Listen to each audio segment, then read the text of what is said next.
with Tony the Tiger and get what it takes to start every morning. Kellogg's Sugar Frosted Flakes. Those great flakes from Kellogg's have a secret, you know. Toasted in frosting for the cat on the go. Go with Tony the Tiger. Be strong and be fast. Get where you're going and don't get there last. Kellogg's puts more in your morning, more fun. The world looks mighty good to me, 'cause Tootsie Rolls are all I see. Whatever it is I think I see becomes a Tootsie Roll to me.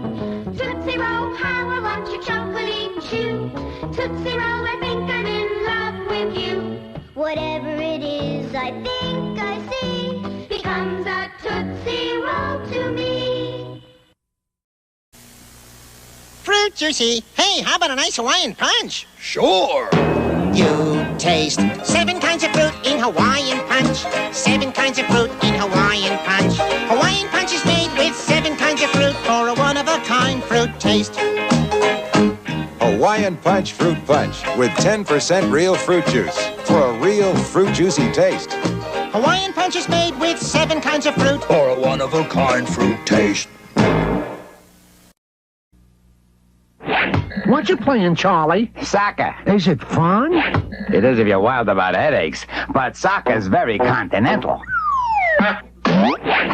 Miss me! See my athletic good taste, Starkist? Starkist doesn't want tunas with good taste. Starkist wants tuna that tastes good. Sorry, Charlie. Only good-tasting tuna get to be Starkist. Good-tasting 100% tuna fillet. This is good tasting tuna. Get good taste, get Starkist.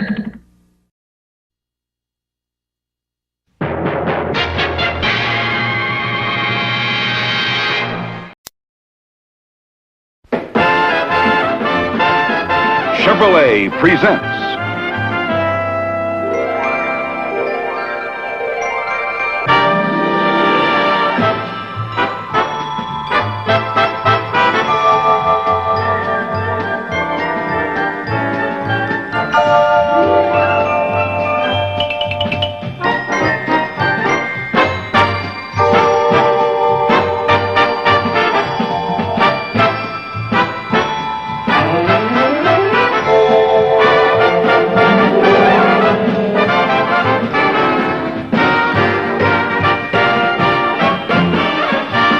that sure feeling in the 67 cars from Chevrolet.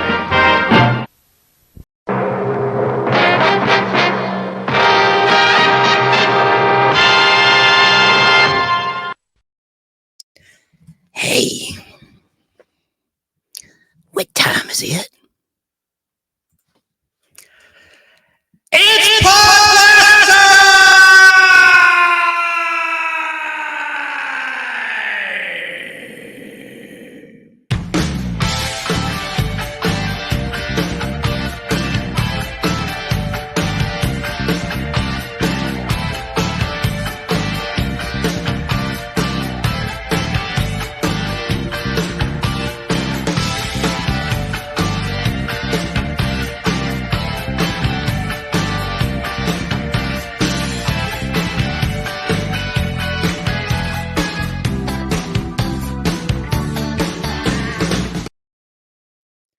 That's right, it's Podblast time. How are you? This is your weird, informative, and hopefully fun time capsule of memories of days gone by as we forge ahead together in the game of life.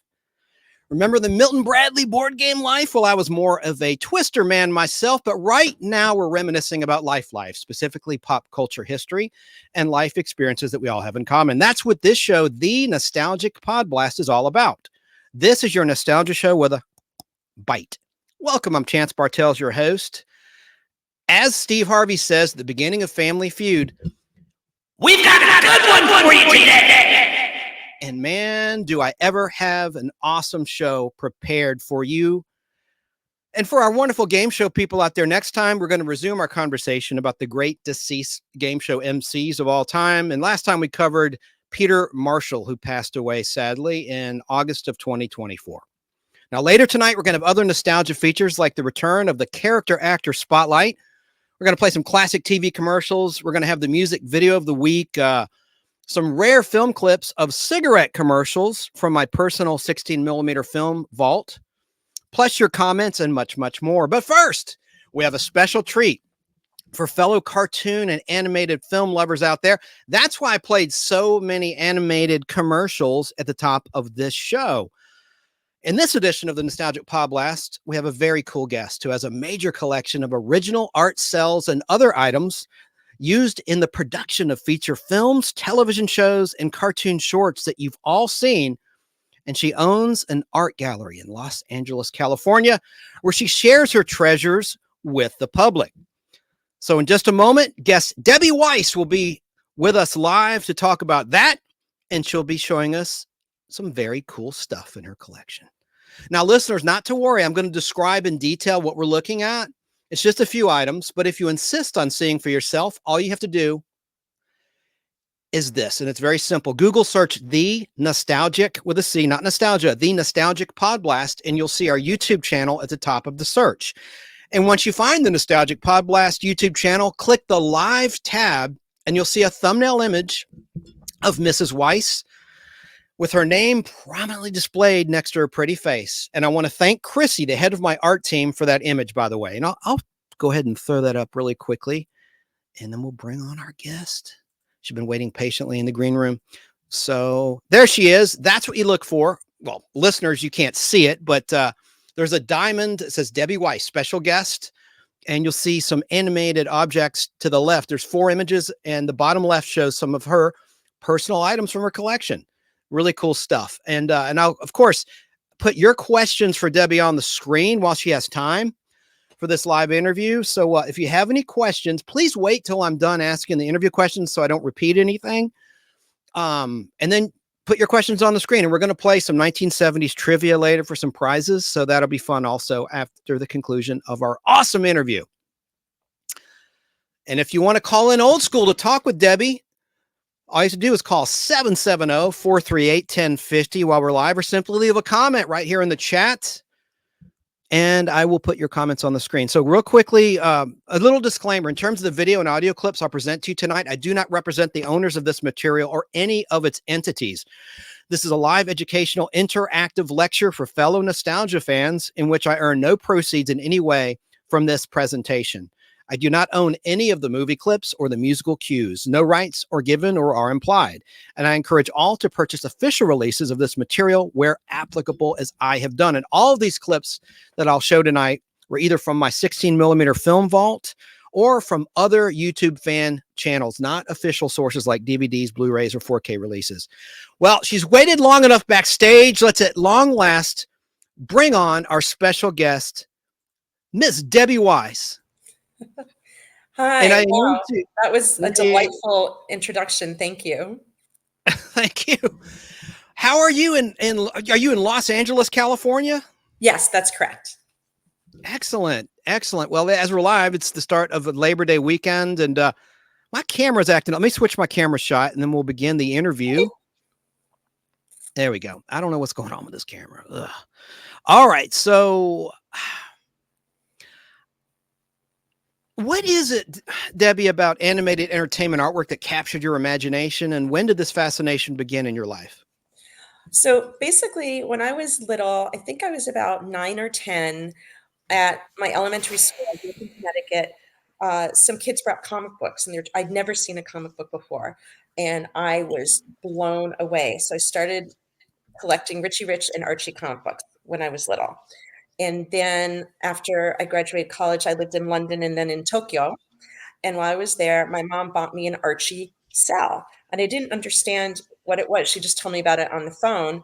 And I thought she bought me a little tiny piece of something. I didn't realize that it was artwork that was photographed. And then I was hooked, and it was game over. I have collected hundreds and hundreds of pieces in my own collection, and through the gallery, which I've had about 35 years, sold thousands and thousands of pieces. And we specialize in the original art versus the limited editions and the serious.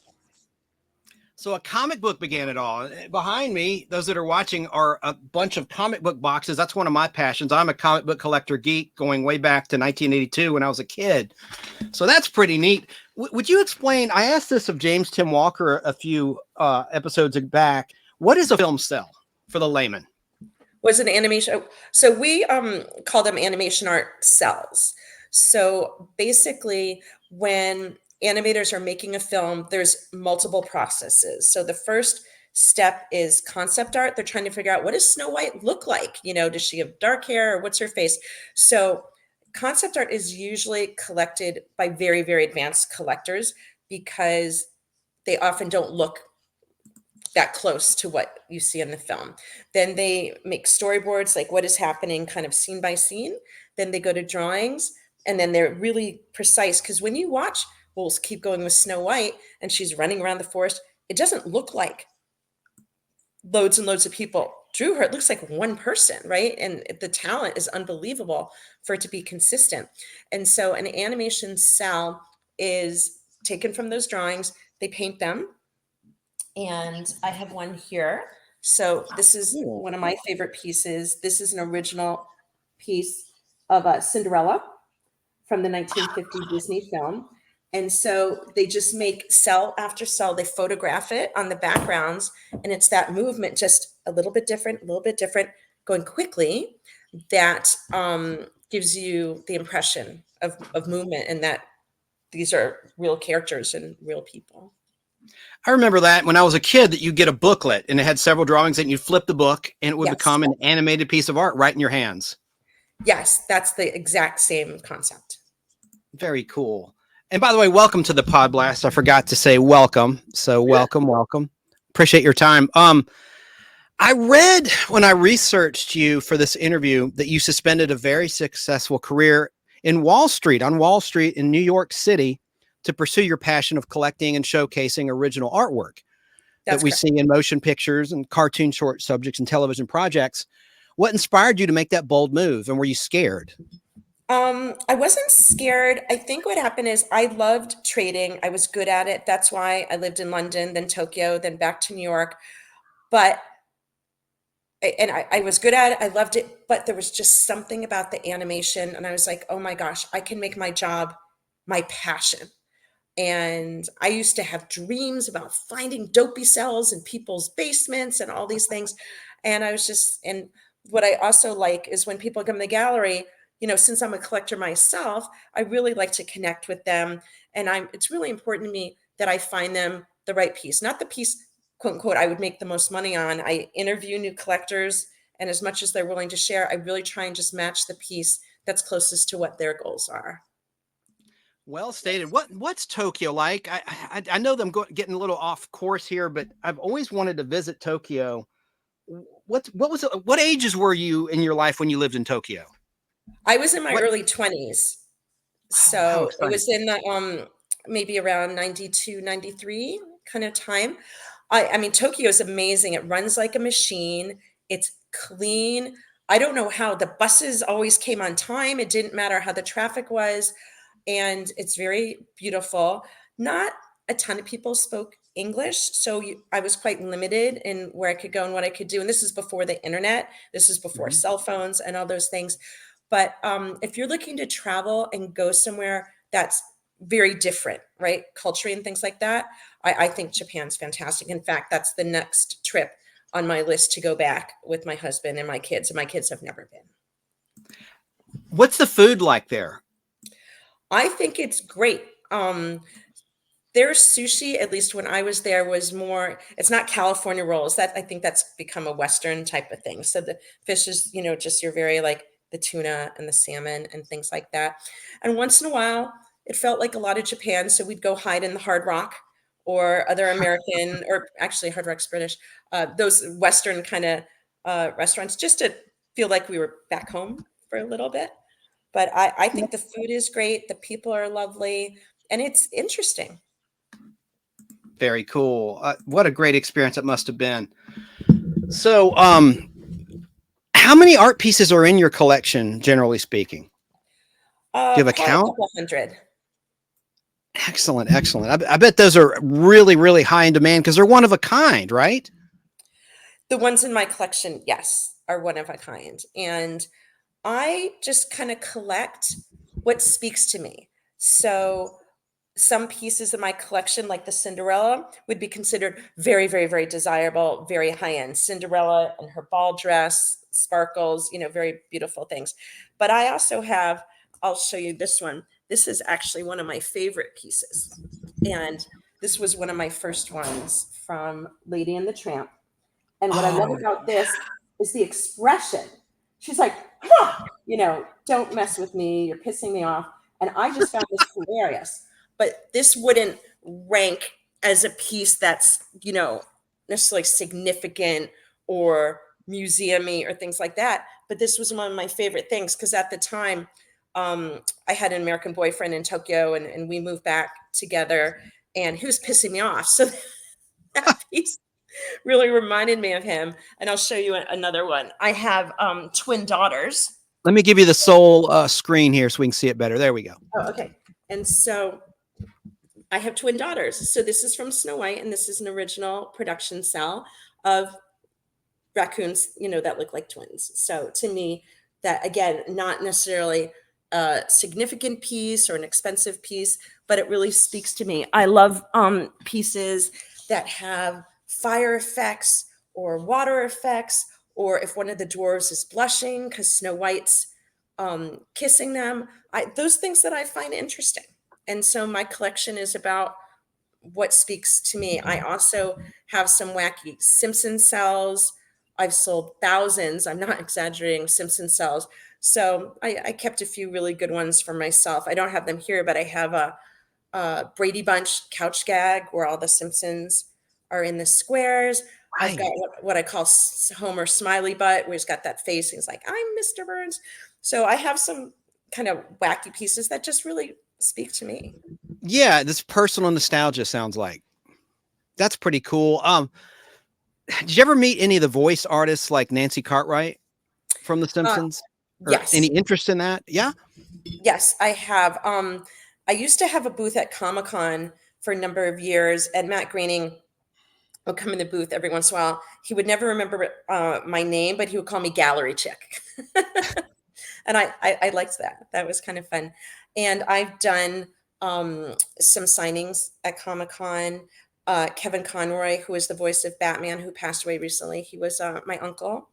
And so we did a signing one year with Mark Hamill as the Joker, Uncle Kevin, Arlene, who was Harley. So I've got to meet some people through those kind of things. I also went to a table read. Do you know what a table read is? Absolutely. I'm a part-time actor. Yes. Oh, That's okay. What you do when you are about to start a production. It's like a rehearsal, if you will, going through the script. And so I was a guest at Fox with a table read. And so I got a script from them and everybody signed it. And I have to say, watching Hank Azaria, because he does so many, he would just switch from one voice to that. It was unbelievable. It was so impressive. He would just do Mo and then do another one. And it's pretty incredible. Yeah. So, and like then, a civil case, but he's not schizophrenic. Yeah, it was something to behold. And also, I'm friendly with some animators, and a few animators have done drawings for me, just like as a fan drawing, as a thank you, like Andreas Deja and things like that. And so there's fun things like that can happen. And I did a Simpsons party one year, and I invited a lot of the animators, and they drew this amazing picture of me. Like they did all these pictures, and it's like me in the middle, and they signed it to me and thanked me for the party. One of my friends who was on The Simpsons, a director, organized that for me as a present. And so a piece like that is one of my favorite because it really has a personal connection and meaning for me. I see. And we have a question. I don't want to speak for you, but Arson GB is asking, can I see the Simpsons pieces, please? Well, they might be at her gallery. Yeah, they're at the gallery. I would happily share them, but I'm in my house. And so I just brought home a small selection. But there's a way to, is it okay to talk about my website? Of course. Okay. Absolutely. So if you wanted to go to W.W.A gallery.com, I have Simpsons on there. We also have a Facebook page and things. I'm cute. Well, this is nice. Joe Gutfeld, one of my regular viewers watching on Facebook Live. Well, thank you. That's very nice. I agree. And she's so, married, so back off. No, just kidding. I'll take it as the kind compliment that it is. And so my personal pieces are not really on the website, but we do have Simpsons, from time to time on the site. So if you want to check that, and if you're very interested, you can also join the mailing list. There's no cost for that. And then you just get on the weekly preview list. So we send when we get new pieces in the gallery, which is regularly, we send those out to the weekly preview list to give those folks the first shot before they go on the website. Excellent. You're listening to Debbie Weiss, our guest this week, and she sent me a couple images. I'm going to put this one on the screen, Cinderella. And you talked about this earlier today, but that's a very lovely piece of art, those that are watching. And then here's one, Tinkerbell by David Hall. Yeah. So when I was talking earlier about concept art, so as you can see, you can tell this is Tinkerbell, but she doesn't look like a match to the Tinkerbell that you're used to from Peter Pan from 1953. And when I first started collecting, I just wanted the cells. I wanted what I saw on the film. That's Ariel, that's Cinderella, things like that. But as I got to know more and appreciate more about the whole process, that's why I started going more and more backwards into the process. And the David Hall piece, I'm pretty excited about that one. And I got a few more to show you when you're ready. Excellent. Let's mosey on with the interview, because I know you don't have all day. I would like to know what your process is like to locate these precious art cells. And had you been collecting before you decided to open your art gallery? Yeah, so I was collecting about 2 years. And this is, again, before the internet. So this was like traveling to another state, looking in the phone book, hoping you found an animation art gallery. There used to be some magazines that don't exist anymore where folks would take out ads. And I lived in Manhattan. I drove to New Hampshire one time to get a Cruella cell. I mean, these were the olden days. But what's happened now is I've been around for so long, and our website shows up mostly first in a lot of the Google searches, that people come to me. So people show us art almost every day. There's no way to predict. It's not like I can say, oh, next week somebody's going to show me Snow White, somebody's going to show me Cinderella. Sometimes it's Simpsons, sometimes it's Grinch. Somebody showed us some Grinch cells the other day. We just got in some Transformer cells, which I had never had before. Now you're pushing my buttons. Oh, wow. And we just released a few. They sold immediately. A bunch of folks were like, oh, I want some. Luckily, we have some more coming. But it's interesting to me when I get something I hadn't had before, because that's untested with my collector base. So that was really exciting to have something we hadn't before. Let's give it a try. And it turned out to be a home run. So basically, at this point, people pretty much find me. That's awesome. Awesome. Yeah, I would think that fetched a pretty good price. Anything Transformer related, nerd related, if you will, that's going to be just a grand slam. Yeah. Well, what I find is different generations relate to things. So a lot of times people like to collect what they watched when they were little, right? And they can't afford the cells when they're 10, but when they're 30, they can. So what you find is often a lot of the vintage Disney, that's an older crowd, right? Because I remember seeing Pinocchio and Fantasia when I was little, so you link to that. But now the Transformer type crowd, they're starting to become old enough where they have disposable income, and they're buying what they connected to their childhood. Right on. Super, super stuff. All right. So tell us about your gallery then. As I said earlier, you own an art gallery located in Los Angeles, California, that caters to fans of animated entertainment, allowing them to see a vast collection of original art cells and other elements used in the actual production of many of our favorite films and shows. So what is your origin story of making that dream of owning a gallery a reality? Okay. So when I started, I was working out of my home in Manhattan, and people would make an appointment and come up and buy things. And then when I moved out here, I started to get on a lot of the programs. So Disney back then and Fox and things, they wanted you to have like a proper brick and mortar store. So I bought a building in Culver City, which is in Los Angeles, that I had for about 15 years. And so we had some of the older stuff, some of the newer things, but then the studios got a little less strict and COVID changed things and we started working from home. And we have so many collectors that are all over the world that I realized, you know what, we're doing pretty much almost as well doing that. I looked working from home, so did the two people that work with me, and I sold the building. So we have an office now. So if you were to walk by or drive by, you wouldn't see it, but we're by appointment only. And there's no stress. It's not like if you come in, you're high pressured into buying something. It just made sense for where we are in our lives and what made sense for how we operate. I see. So it's mainly like, I am very much a layman when it comes to this sort of stuff. So it's not a museum. A museum is where people tour around and look at your items. A gallery, it's more of items that you're selling, or is it both? Or am I misunderstanding the whole concept?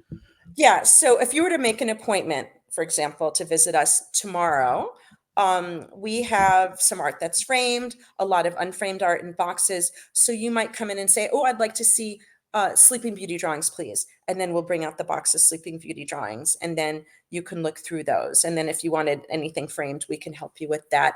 And there are some of my pieces that are there as well. They're kind of tucked away in a room. And when I know someone well, and if they want to see a few things from my collection, I'm very happy to bring those out and share those. Because to me, collecting, it's a lot about the shared experience. Well stated. And, that's a perfect segue to my next question. Let's talk about the framing of your artwork. Okay. Are the art cells that you find already framed when they arrive, or is the framing part, is that your responsibility, or is it a little bit of both? And what is required to properly store your artwork in terms of room temperature and sunlight, et cetera, et cetera? Okay, those were a lot of questions. All right. Yeah. Okay. I'll break it down one by one for you. Sorry. No, that's okay. Because framing is so individual, when we get things on consignment or when people send us things, we always say to them, if you'd like, please, remove the frames, because then the shipping will be cheaper. There won't be the glass that could possibly break. Even though FedEx is usually pretty good, the odd things happen. And I find that folks don't really they want to reframe it when they're buying it for their tastes and to suit their collection. So a lot of things we do get framed, and we get some things unframed. And then we have like acid-free sleeves, we have acid-free boxes. What you don't want with animation is you don't want to expose it to extremes. So sunlight will fade it. So don't put it where sun's going to hit it. Don't put it in a bathroom where you're going to take a shower. You don't want, the common sense humidity.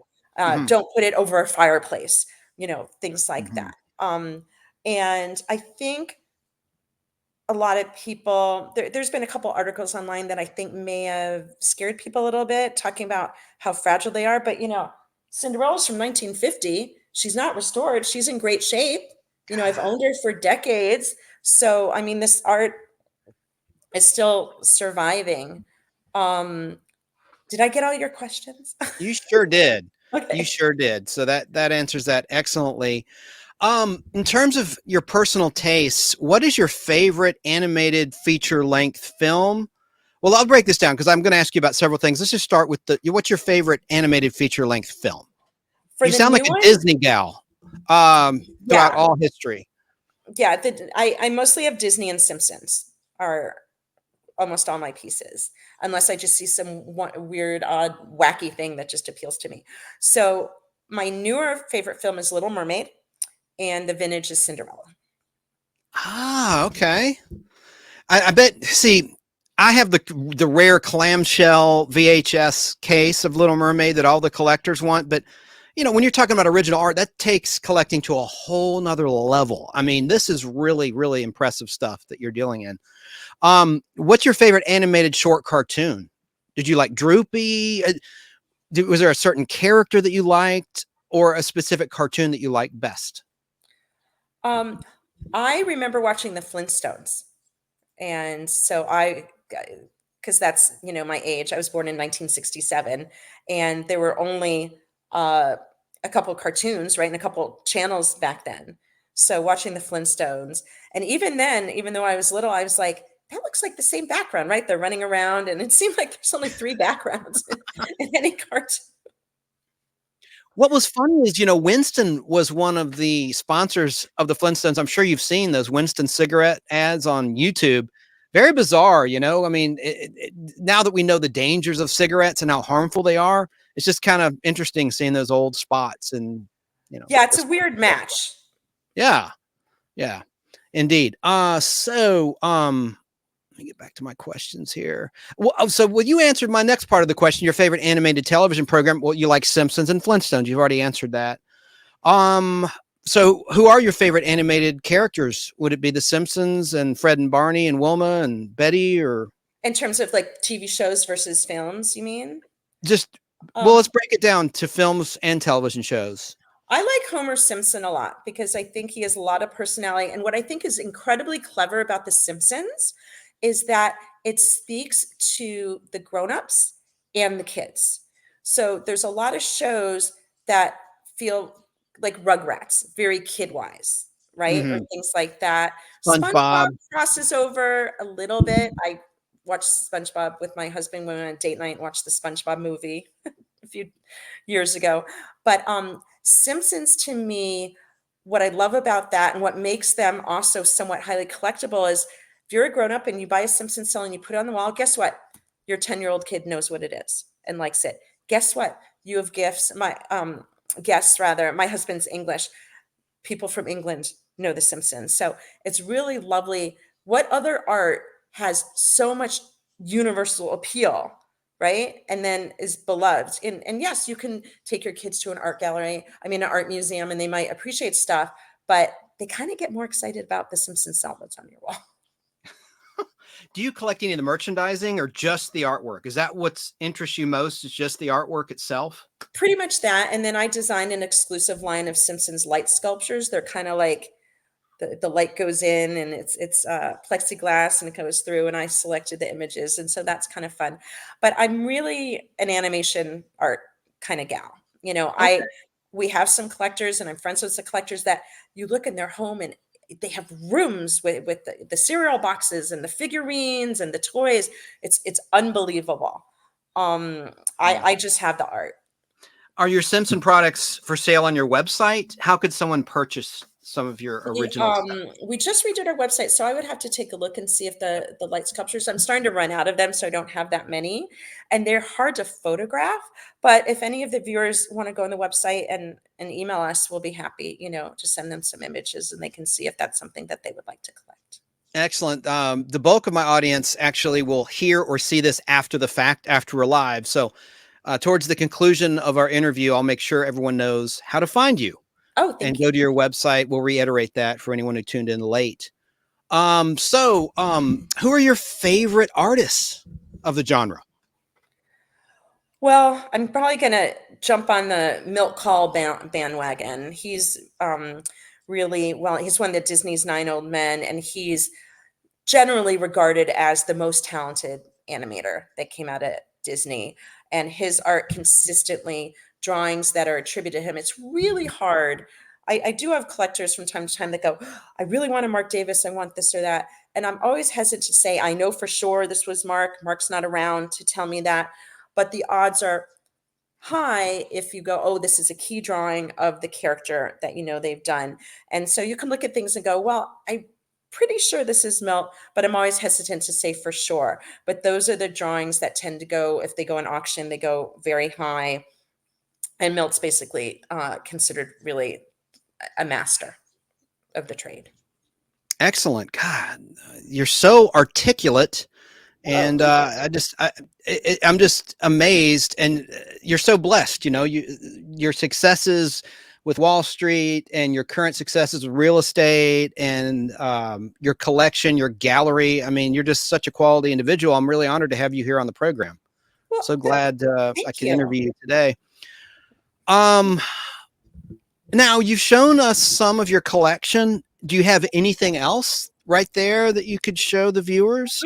I can. I have a Mary Blair, who's considered one of the top Disney concept artists. I'm gonna go back here. So I love castles too. And I also collect London things. You know, my biggest collection from London was my husband. So I have a background from Peter Pan of London. I have a background, not with me today, from 101 Dalmatians of London. Those really speak to me. And I have a few castles. I just think this feels very Disney. And Mary Blair is really considered a master. Like there's shows right now. There's a show in Orange County in California at the Hilbert Museum, which I saw last week, that has a number of Mary Blair paintings. She's considered one of the most talented Disney concept artists. Mary Blair's art goes very, very high price-wise. Excellent. Now, I'm not trying to get personal. How did you meet your husband, your British husband? Oh, well, I was trading over the phone. So I was in New York and he was in London, and I lived in London for quite a while, and I kept my flat for 20 years. So we met over the phone. And then when I would travel, it was like, I want to meet you in person. And, you know, because we were friends, and it went from there. And then he moved here to be with me. That's so cool. Yes. And I have American children. Unfortunately, they don't have the British accent, but. Are they identical or fraternal twins? I have 4 kids and the 2 identical girl twins. Oh, how cool. Excellent. I'm going to show you. This is the last piece I brought to show you. This was an interesting story. So I had just started, I think I'd only had the gallery for a year or 2. And a lady in Alaska contacted me. She said her dad had been an animator and she had concept art from Snow White.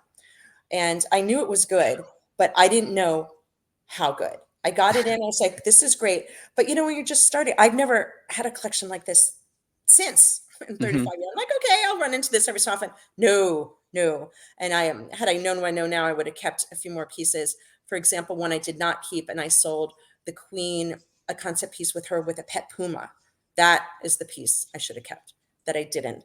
But this is one of the pieces that I had from that collection. As you can see, the witch with the crow. I've got another one not here with me, but it's got the witch with the apple. I mean, these are just masterpieces. And shades of Edgar Allan Poe's The Raven or something with that crow. That's wild. Wow. Yeah. And what's also interesting is, you know, the Queen doesn't have a puma in the final film, but that shows you the concept art where they're really playing around with this. I mean, it's a lot of work. It's a whole process. Puma, no puma, you know, all these things. I've got a couple from this collection. I think I only kept 5 pieces. One's a ghost. I'm not really into ghosts, but I just thought the line work on the drawing was masterful. And so that's one of the ones that I kept. Excellent. Esmeralda in Washington State. She moved from Oregon to Washington. Says very nice about your pieces you just shared with us. It's very nice. So let's see. Excuse me. Have any artists personally autographed any of the art pieces in your collection? I had some drawings back when Mark Davis was alive. Frank and Ollie and Mark were signing a lot of drawings, and they were charging for it, and I don't begrudge them that. So there's quite a number of drawings signed by the 3 of them way back when. Also Andreas Deja, who I'm friendly with, and he's considered one of the 2 most talented current animators, the other being Glenn Keane, and I'm friendly with him. And he drew a drawing of Lilo to me, you know, for me as a gift, which was really nice. And so that's one of my prized possessions. I have that framed in my office at the gallery. Fantastic. Well, at the very beginning of this edition of the Nostalgic Podblast, I played a 5-second clip I'm going to play now because you have a cell from this. This is a part of television history in terms of Bewitched, which turned 60 this year in 2024. Let's watch it.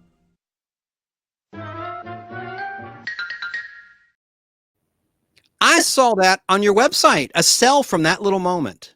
Yes, that is for sale. What's your asking price? I don't know. Okay. I'm not the one who processed it. Rob, who works with me, he's the one that processes all the art and puts it up. And so I'm more kind of behind the scenes now.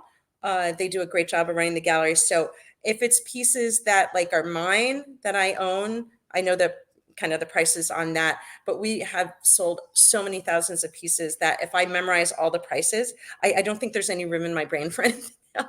Right. I would just wonder if it's the moment where she's twitching her nose. I'll have to go back and look on your website. I'm interested in that. I need to figure out what the asking price is. So do you do auctions, or is it just you set a price and that's it? Or do you sometimes do auctions? So we set the price. So we look at what we feel is, the correct market range. A lot of things we get on consignment. I believe that piece is on consignment. And so if someone approaches us and says, oh, I have these pieces for sale, we'll say, for example, Dumbos right now are going between $4,000 and $8,000. Where in that price range do you want to price it? And we work with the consigners as partners. Sometimes they go, you price it where you think it's fit. Sometimes they're like, you know what? I'm in no hurry. Price that in the high end. Sometimes they're like, hey, my mortgage is due. Price it on the lower end. And so we just basically work, and we work hard to make our prices pretty reasonable. But it's not an auction. And so, people either come by or order online or call us, and they order the pieces off our website mostly. Excellent. When you sell some of your artwork, what are the pieces most in demand that people want? I mean, you mentioned the Transformers pieces. Is it like the quote unquote geeky stuff? Like, do you have any superhero stuff? I'm sure Disney is a big draw. What is your, for lack of a better word, your hottest selling? I think that's such a cliche, but what is the most that's in demand? Okay. Or is that hard to say? It's not so much like that. It's just more, we have different target markets, like in marketing, right? So if you're talking about vintage Disney, the concept art by Mary Blair and those kinds of things are the hot ticket items. If we're talking about cells, things that are the more iconic moments, right? Lady and the Tramp spaghetti, Cindy in the dress, Snow White with the apple, those. But what's interesting about animation art is so many characters speak to different people, like myself, right? I got The Simpsons. A good Homer cell usually sells very, very quickly. Particularly if he's got the beer or strangling Bart or those things tend to sell right away. And people like the Grinch, from The Grinch Who Stole Christmas, people like Snoopy. For example, we get original peanut strips in from time to time, the one-of-a-kind strips that Carl Schultz. Oh, yeah. Yeah. And they sell for a lot. And we usually sell them within 2 phone calls. And they sell for $20,000, $30,000, $40,000. We sold one for over $100,000 as well. So Dr. Seuss is hot. I mean, the Dr. Seuss it doesn't cross over so much into animation. I guess if you want to say, Grinch kind of thing. The TV specials, right. Yeah. So the Grinch is good. For Peanuts, the Christmas and the Halloween, the Great Pumpkin specials, those sells go really well. Like we sold a cell today for $8,000. The reason I know the price in that is because I saw the order come in on the email. Yeah. My mom's in the antique business. I know she has a spreadsheet, and here in Atlanta, she owns a bunch of, but yeah, so I get it. Yeah. She gets a notification whenever something's sold. That's cool. Wow. I know you've touched on this, but how do you find these things? Do you have a team of people that are out there wheeling and dealing, or? Well, we're quite well known. So for example, we've got the website. I'm also an administrator on a Facebook group that does Disney collecting. So people know me, they know the gallery. And so they contact us. And we've also doing this for 35 years.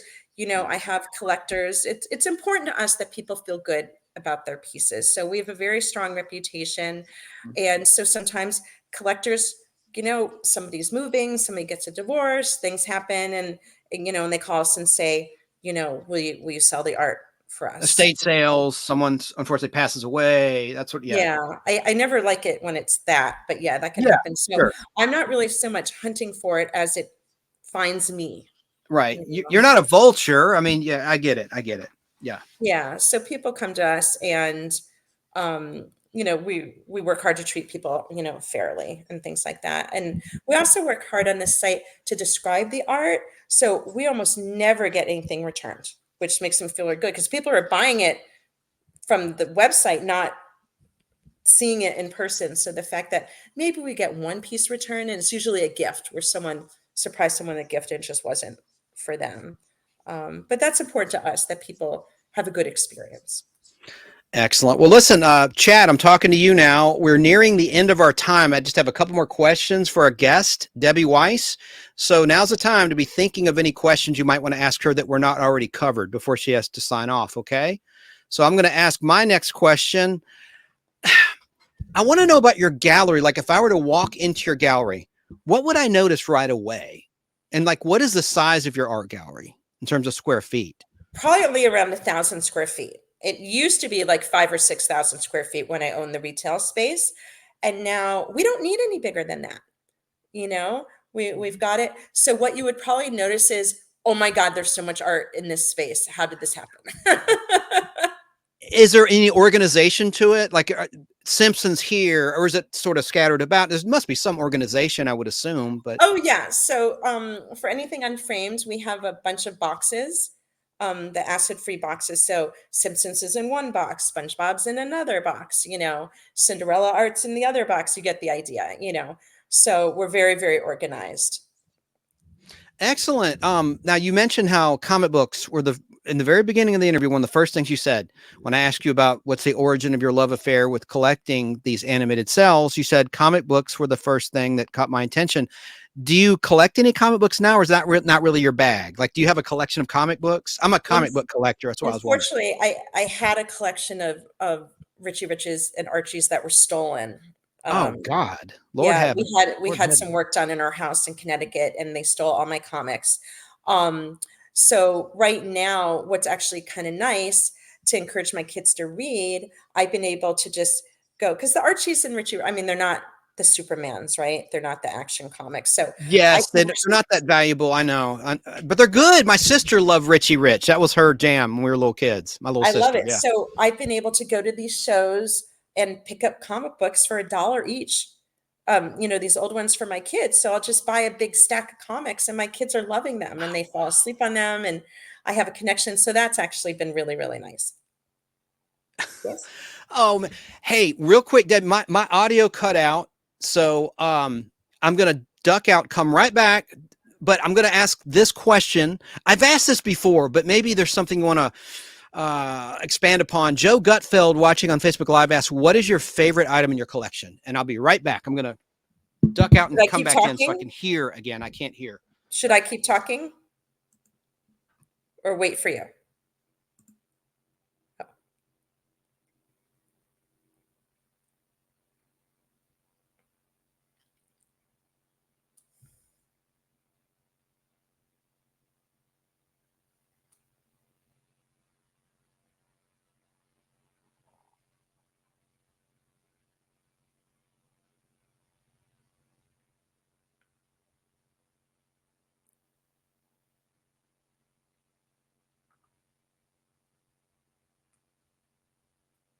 Hello, Tracy. Tracy's fractured. Can you hear me? I hear you, Debbie. Say something. Oh, me? Yeah, I can hear you. Okay, I can hear you now. I can hear you as well. Sorry about that. There's some glitch with my system. Sure. Hello to Tracy's Fractured History and More. She's watching out of Florida State with our awesome guest, Debbie Weiss. I couldn't hear. Did you answer Mr. Gutfeld's question about your favorite piece? No, because I wasn't sure if I was supposed to keep talking or not. So I was quiet. Yes. It's kind of interesting. I wouldn't say I have a favorite piece. Like if you're going to go out to dinner, sometimes you feel like Italian and sometimes you feel like Japanese. It's kind of like that for me with the animation. So I have my favorite Simpsons piece, or I have my favorite Cinderella piece, or my favorite Lady and the Tramp piece. But I don't necessarily have that's my favorite piece out of all of them. Excellent. Excellent. You are so good at answering these questions. I mean, you're so articulate. Okay. Love it. And Excalibur has joined in our show today. We're about to wrap with our guest. She is amazing in Los Angeles, California. That's where her gallery is. We're talking about Debbie Weiss. Those that are listening, please look at the video. She showed us some really neat articles and items in her art collection. And let me see here what other question I had. Oh, yeah. You answered the size of it. You said about 1,000 square feet, the size of your art gallery that you own in Los Angeles, California. How was that location chosen for your art gallery? I wanted to choose something that was close to my gallery director because he's the one going in more often. So it's actually far from where I live, but it's closer for my staff. And I want it to be nice for them. And it was great. It's, it's an office and it's secure. There's security downstairs. We've got, the alarms and things like that. It's got a lovely view. It's important to me that my folks enjoy where they are. So I wanted to pick somewhere with a nice view. And it's not that hard to get to, in Los Angeles and things like that. It's not that far from some of the highways and things like that. Very cool. I meant to ask you a quick follow-up. When your Richie Rich collection was taken, your comic books, did they ever catch the person who did it? No. It makes me so mad. Yeah, it was heartbreaking because there used to be this bookstore near me. And when I got good grades in school, my mom would take me as a reward to go buy, and he had a stack of Archies, and they were like, the giants and with the 25 cents and, good ones. And I would just save all the money, for my grades and go buy these. It was the most exciting thing ever. I loved going to that comic book store. It was everything. Well, you've answered the next part of my question. I was going to ask you about what are the current hours of operation for your gallery, but you already said it's by appointment primarily. That's right. If you order online, we quote unquote work roughly 9 to 5, so if you were to call, somebody helps you, or email, where we do that. Or if you order or email overnight, we get back to you, the next day. But to actually physically go see the art, we're by appointment. I see. So the next part of my question is pretty redundant then. You sort of answered that. I was going to ask, are there any school field trips taken to your gallery from local school classes, elementary school kids? No, that's not really. Not for I was sort of confused. It's not a museum. Right. When we had the gallery in Culver City, that did happen quite often. That groups would come in and appreciate, because we had all the art, on the walls, not all, but, a lot of it. And sometimes we had themes, we might have Simpsons on this wall and Vintage Disney on that and things like that. So a lot of people would walk in and just, weren't necessarily interested in buying, but really were interested in appreciating. And that was okay too. Some looky-loos, as they say in your neck of the woods. We call them rubberneckers here. Not disparaging these people. I'm just saying. Just noting it's funny how in different parts of the country, there's different slang terms. Now, Debbie, how can people contact you if they want to gift you or sell you or buy some original animated art pieces? They can go to our website, W.W.A gallery.com. I think you also put on animationartgallery.com. Both of those are us. So they can go to the website. If they have art for sale, they can hit at the top and email us, pictures and a little bit about what they have. If they want to buy any of the pieces on the website, there's a couple thousand pieces to browse from, and you can just place an order like you would do on Amazon. Or if you have something that you're looking for, but you don't see it on the website, we do keep wish lists. So I don't have a Cindy dress right now. Actually, we're getting one in, but there's not one on the website. You can mail us and say, oh gosh, I'm really interested in a Cinderella and her ball gown. When you get one in, would you let me know? So folks can do any of the things, and they can also call us on 310-836-4992. And during work hours, that would be answered. Rewind it. If you didn't catch that phone number, rewind, hit the rewind button. And if you're listening, go to the YouTube channel and look for Debbie's image in a diamond. Debbie Weiss, our special guest. Now, Joe asked another question. This is a good one that I didn't ask yet. Is there any item that you'd like to add to your collection that you don't already have? Ooh, that's a hard one. I actually think I'm pretty good. When you've been doing it for as long as I have, like for a long time, I wanted a Twitter patterned thumper, and I got one. But that was after years. What might happen is I'll see something like, for example, I have a queen cell in my own collection. There's a short video of it on my Facebook gallery page, where I'd never had one of these before. She was at the window. I've never seen another one from that scene. And it just so happens I saw at auction a drawing that went with it. But I wouldn't have told you years ago, oh, I really want a drawing of the queen at the window. But just seeing that and seeing that it went with it, and they're so hard to get those matches, that I'll just see something will speak to me rather than me going, oh, I must have, because I learned early on, I had a wish list when I first started collecting. I'm like, I want Scrooge and the money thing, and I want Bambi and this, and I want blah, blah, blah.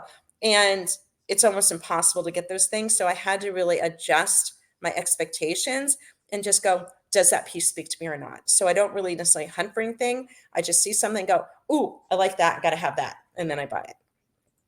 You know, a movie that really touched my heart as a youngster was a television animated project, Charlotte's Web. Have you ever seen any film sales from that production? I haven't. It doesn't mean they're not out there. It's just something that I haven't carried.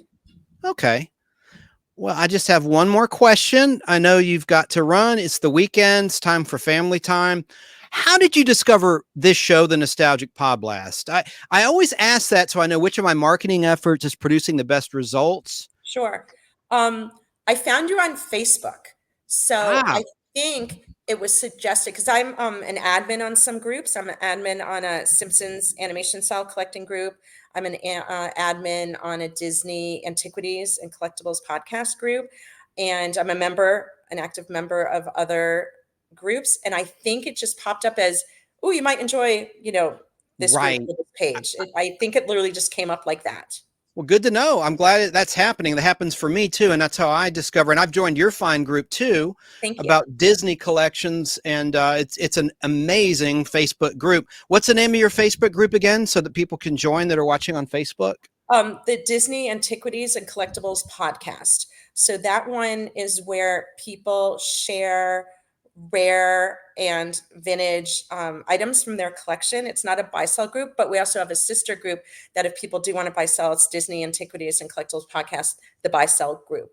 But we have people in that group. I share animation from my own collection. People have dolls from the 30s. People have toys from, advertising, posters and things like that. So it's meant to be a very niche group. It's not meant to be the newer things, and there's nothing wrong with the newer things. It's just not what we do. Right. We're not the right group for, say, the pins or things that you were able to buy last year at the park. It's really meant to be like the old and rare stuff. I think the groups do best when they kind of have a goal and a voice, because I'm members of other Disney groups, and I think they are too widespread that it kind of goes all over.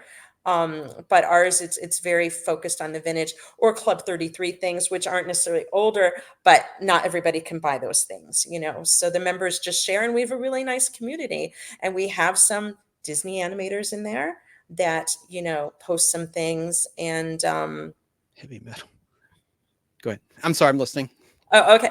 And so we have some Disney animators who are part of the group, and sometimes they post things that they've done, or they make comments, or I'll post a piece. And next thing you know, there's this lively discussion about, oh, I had lunch with the animator that drew that. And don't you remember that guy? And he came in my office, and just all these amazing stories, amazing things that I wouldn't have known had I not posted it in the group.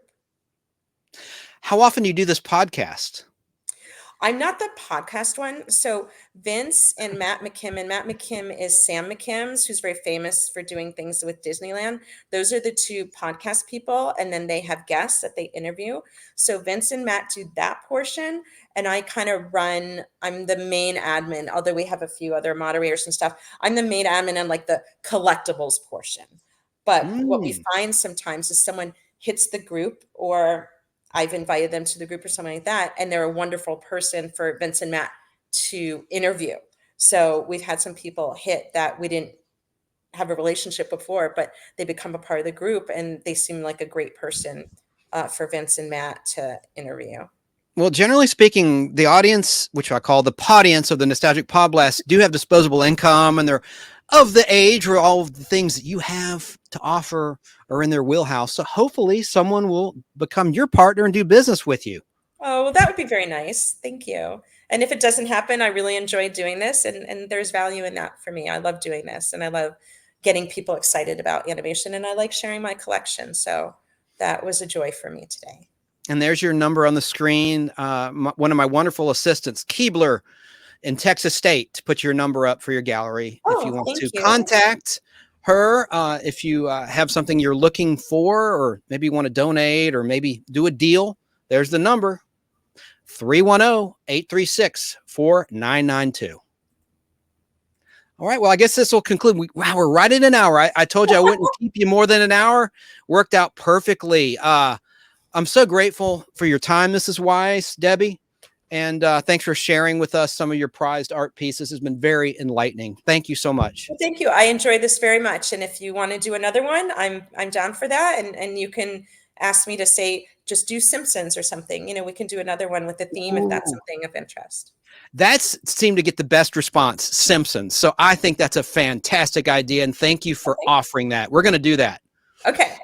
All right. Have a great Labor Day weekend. And thanks again, Mrs. Weiss. Bye. Bye for now. What a great guest. Wow.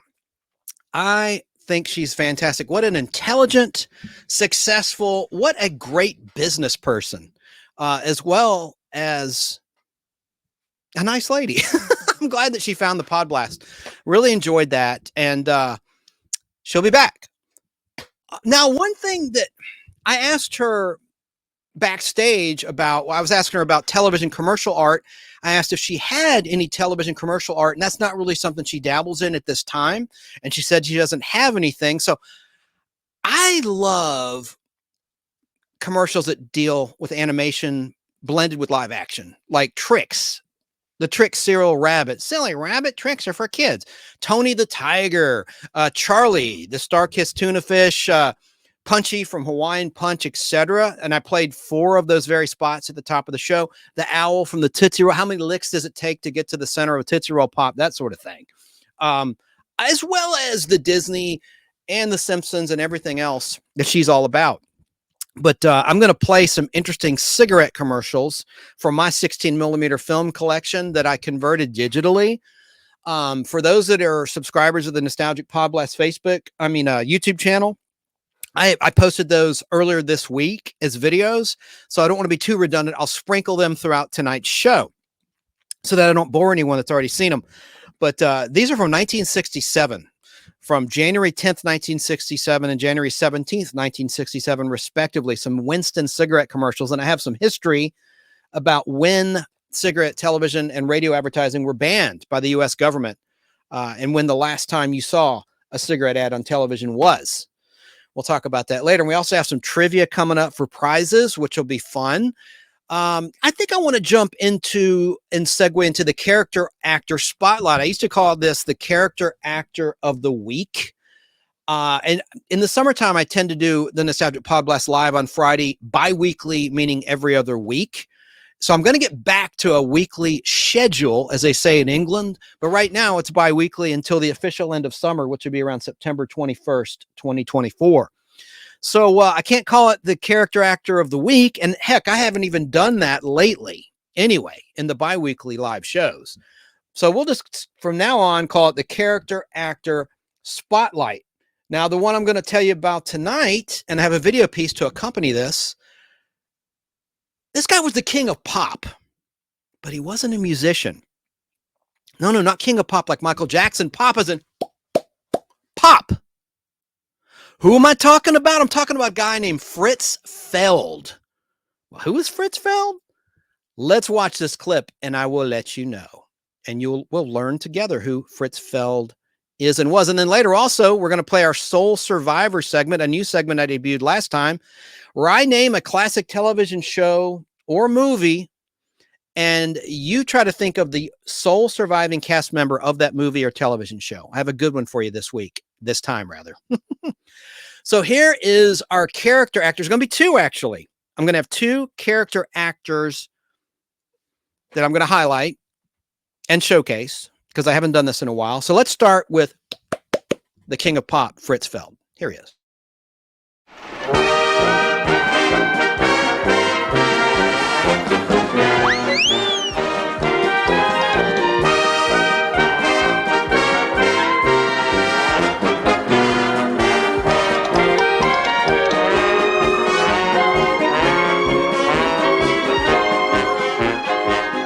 charge here?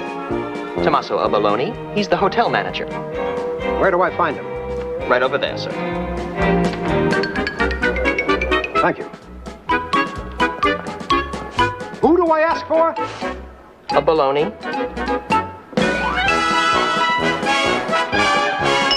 I'd like a bologna. Yes, sir. Right here. Where? Here. So where's a bologna? I'm a baloney. You're a bologna? That's right. Once upon a time, there were 3 bears. Pardon me? What did you do? When?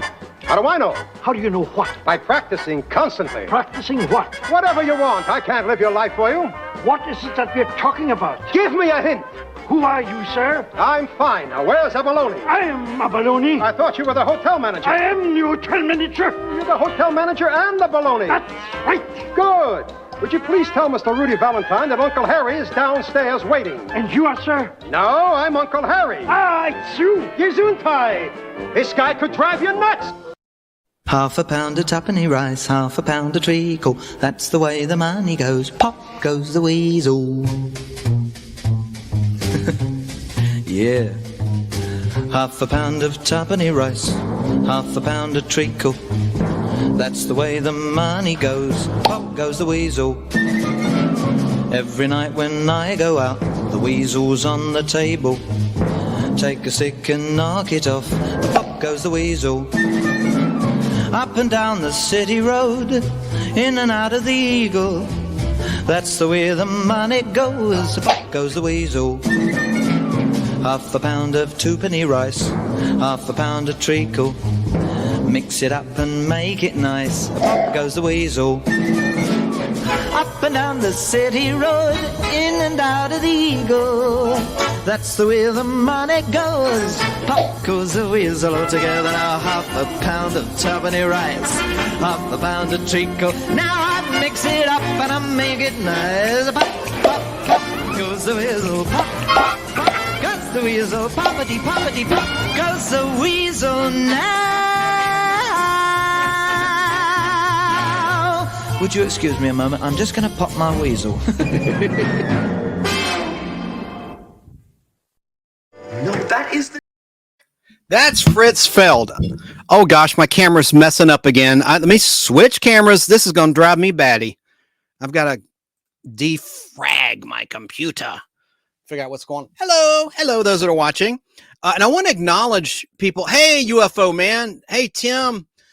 In Minnesota State, you just missed a delightful guest. You might want to rewind the tape. Debbie Weiss. She owns an art gallery in Los Angeles, California, loaded with incredible original art animation cells from The Simpsons and Disney films. She showcased some of her items right there from her home, live on the Podblast. It was really exciting stuff. Good to see you. Good to see you. But I'm going to talk quickly about Fritz Feld, our character actor spotlight, one of two tonight. Fritz Feld, as you saw in that video piece, was born in 1900, specifically on Monday, October 15th, 1900. And he was a German-American character actor who appeared in over 140 films throughout 72 years of his life, both silent films and sound films.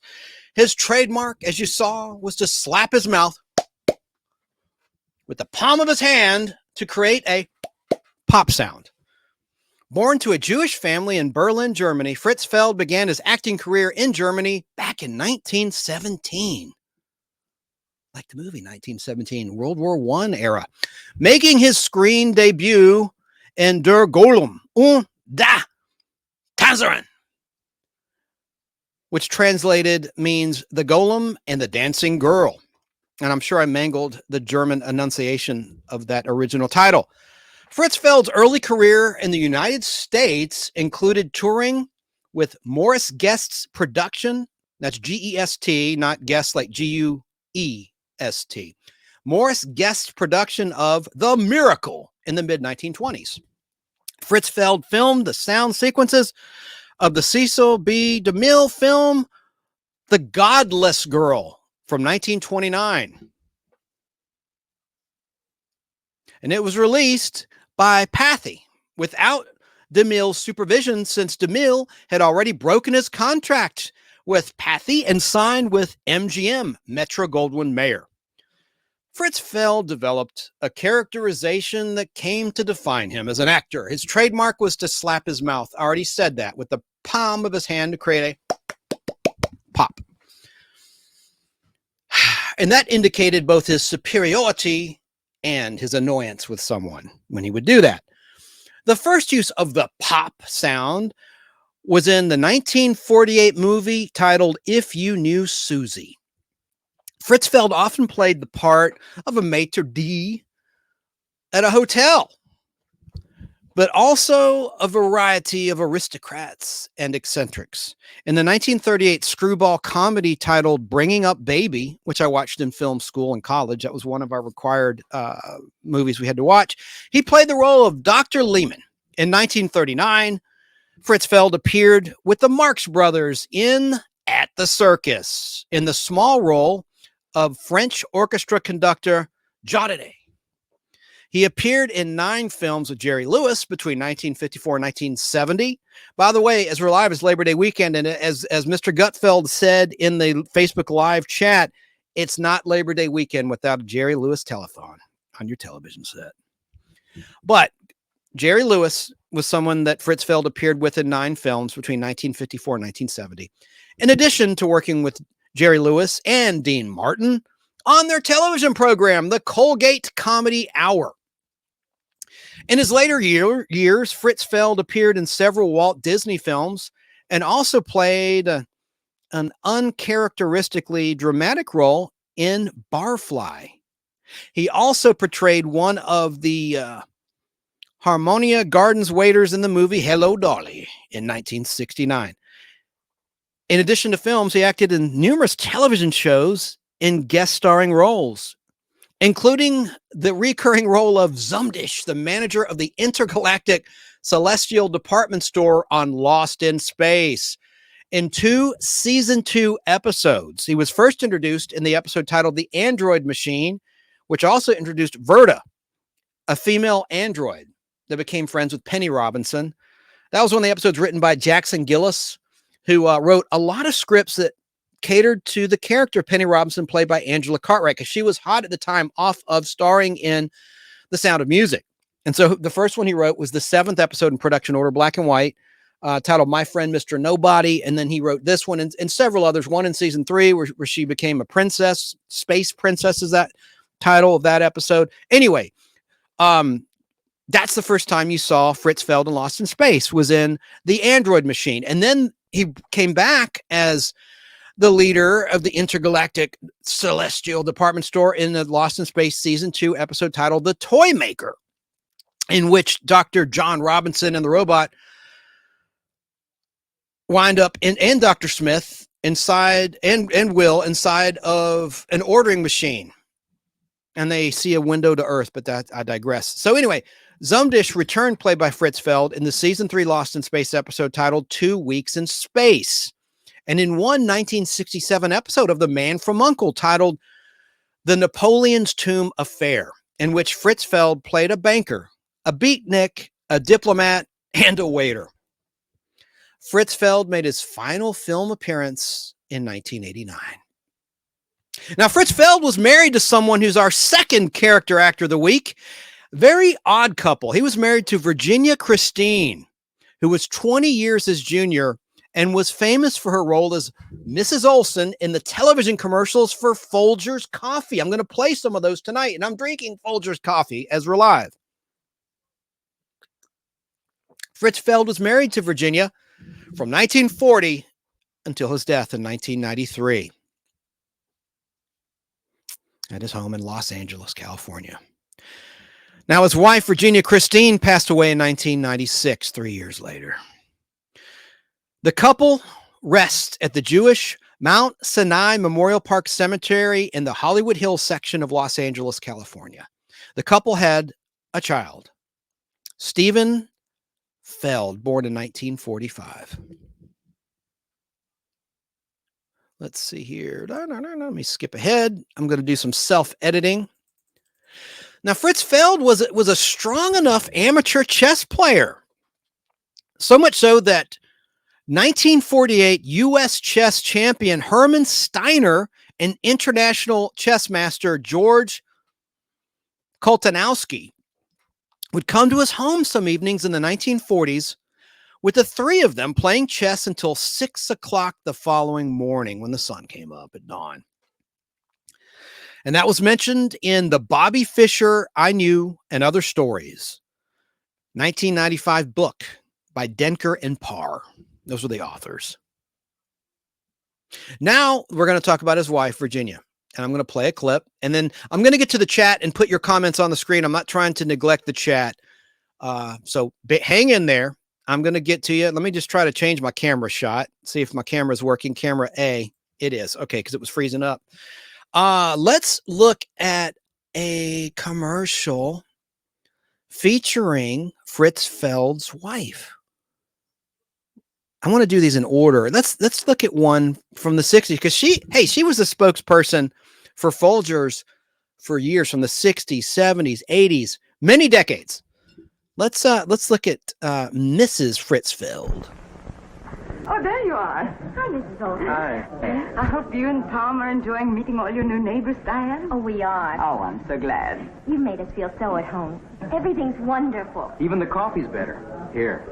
You mean better than you get at home. I know. Well, what's the matter with your coffee, Diane? Wish I knew. I just can't seem to make good coffee. Oh, good coffee is no problem. If you use a coffee with better flavor. Folgers. Folgers coffee? Yeah, Folgers is different. They blend it special. And you see, Diane, Folgers is mountain-grown coffee. Is mountain-grown any better? That's the richest kind. You try it. Okay. Say, this is really a good cup of coffee. Like it? It's Folgers. It's as good as Mrs. Olsen's. Try Folgers, the mountain-grown coffee. Mountain-grown for better flavor. Mrs. Olsen? Okay, I don't want to go on. Oh, gosh darn it, my camera's screwing up again. Did you notice who that brunette was in that last commercial spot I just played? That was pre-Batgirl on Adam West's Batman, Yvonne Craig. Right before she will become internationally known as the original live-action Batgirl in that television program on ABC, which was a pop culture legend. Now, I don't want to bog you down with commercials. And that is an accent. Now, to Esmeralda's point, as we're watching live here together, she commented, "Oh, I love her accent." Well, of course, that's not her real voice. That was acting. She was projecting, I was going to say phony accent, for lack of a better word, an artificial accent. That's a better word, better choice of a word there.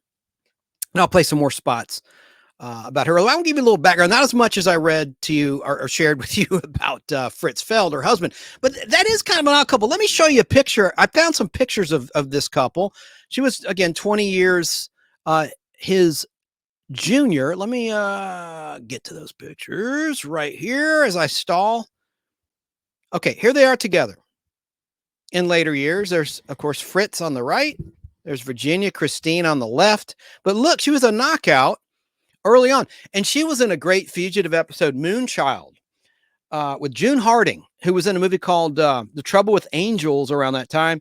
And she played a mentally challenged girl who was 20 years of age, but she had the mind of a child. And it was a season 2 episode of The Fugitive.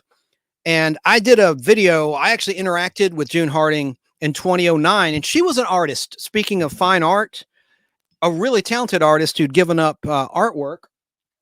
I don't want to digress too much, but I could read you her note. She wrote me, and I've already done this on another individual live show I did about a year or so ago.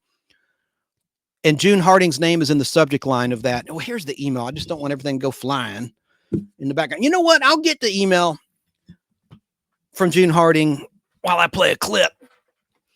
But yeah, so that accent was definitely. Here's a picture of Fritz Feld, her husband, a good character shot that I pulled for you all tonight.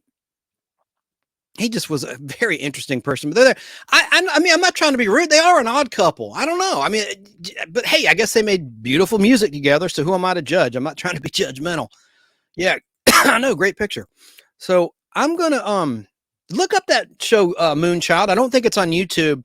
It's on DVD. I know not many of you can watch DVDs anymore. that's my fake rant of the week. We'll get to it later about how Silicon Valley has made DVD and Blu-ray obsolete before their time so that streaming becomes the thing, because they took away DVD players from our MacBooks, our laptops, our desktops. When that didn't need to happen. I mean, you can still play these things on Xboxes and the like. It's really important to own your content, because I've said it before, I'll say it again. Streaming is a shell game. I mean, I'm digressing here. Let me get to another commercial, and we'll talk about Virginia Christine in a moment. But let me find for you now the next one. This is a 1971 Folgers spot. While I rest my vocal cords, and then we'll talk a little bit briefly about this fine actress, co-character actor of the show. I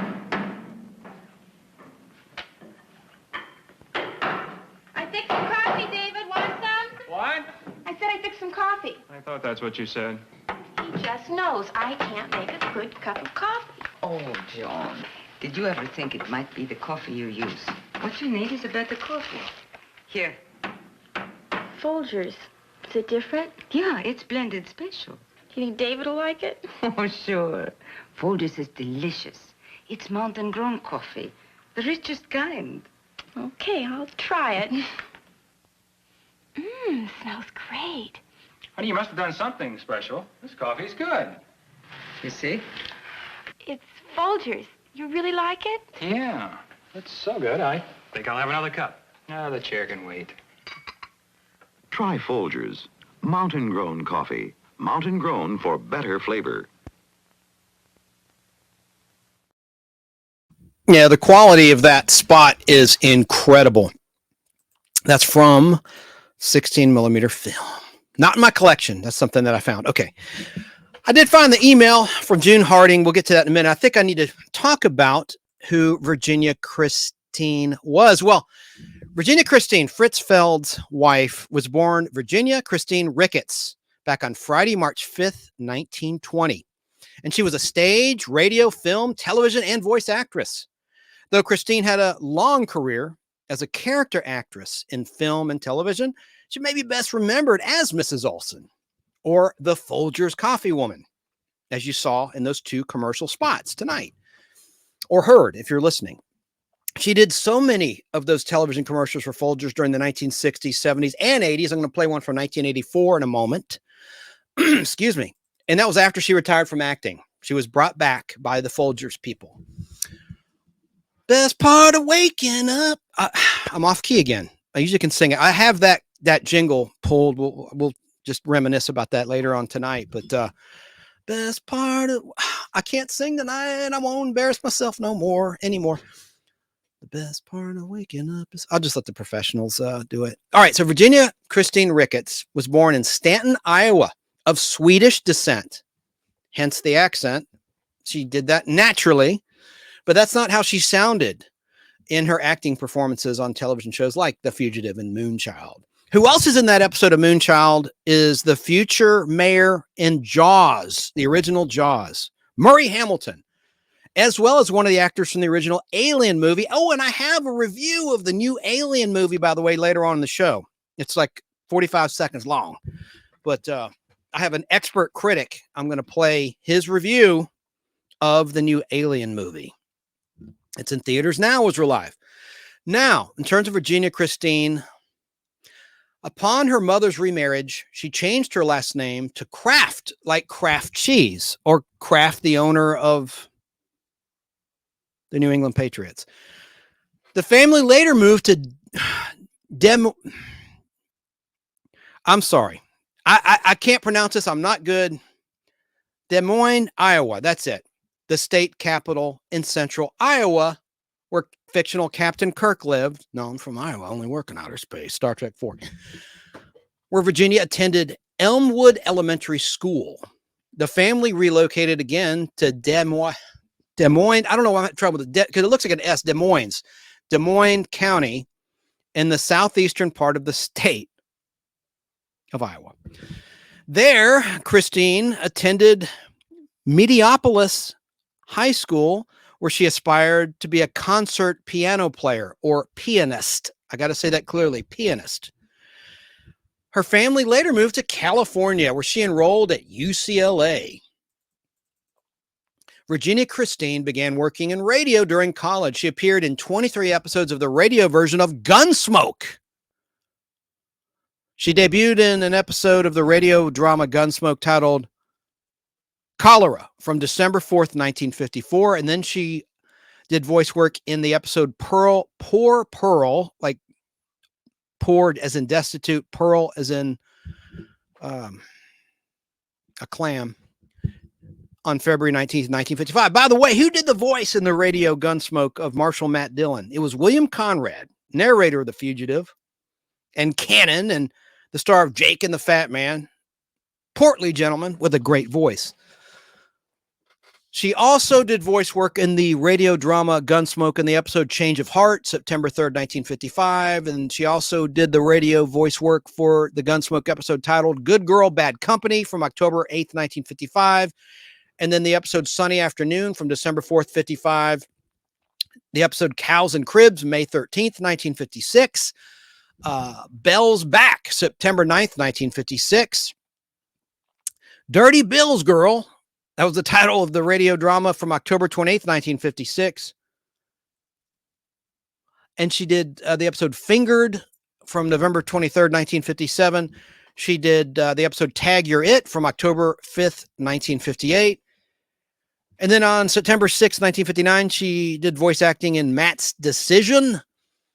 And then she did Big Chug Wilson, December 6th, 1959. Bless Me Till I Die on January 24th, 1960. Delilah's Father on February 7th, 1960. Prescribed Killing, February 28th, 1960. Solomon River, April 17th, 1960. Busted Up Guns, July 17th, 1960. Tumbleweed on August 28th, 1960. Two Mothers, September 18th, 1960. Jedro's Woman, November 6th, 1960.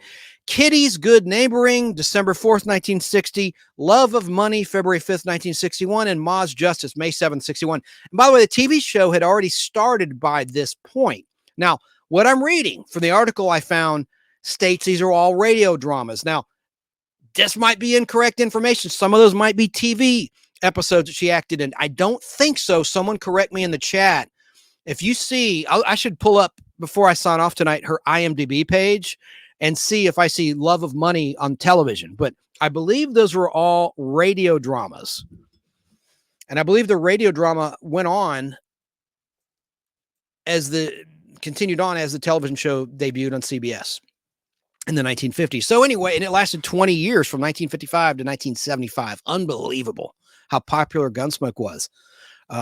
I liked it better than Bonanza. That's just me. Now, Virginia Christine began training for a theatrical career with actor-director Fritz Feld. That's how they met, whom she married in 1940. In 1942, she made her stage debut in the Los Angeles production of Hedda Gabler. While performing in the play, she was spotted by an agent from Warner Brothers who signed her to a film contract with the studio.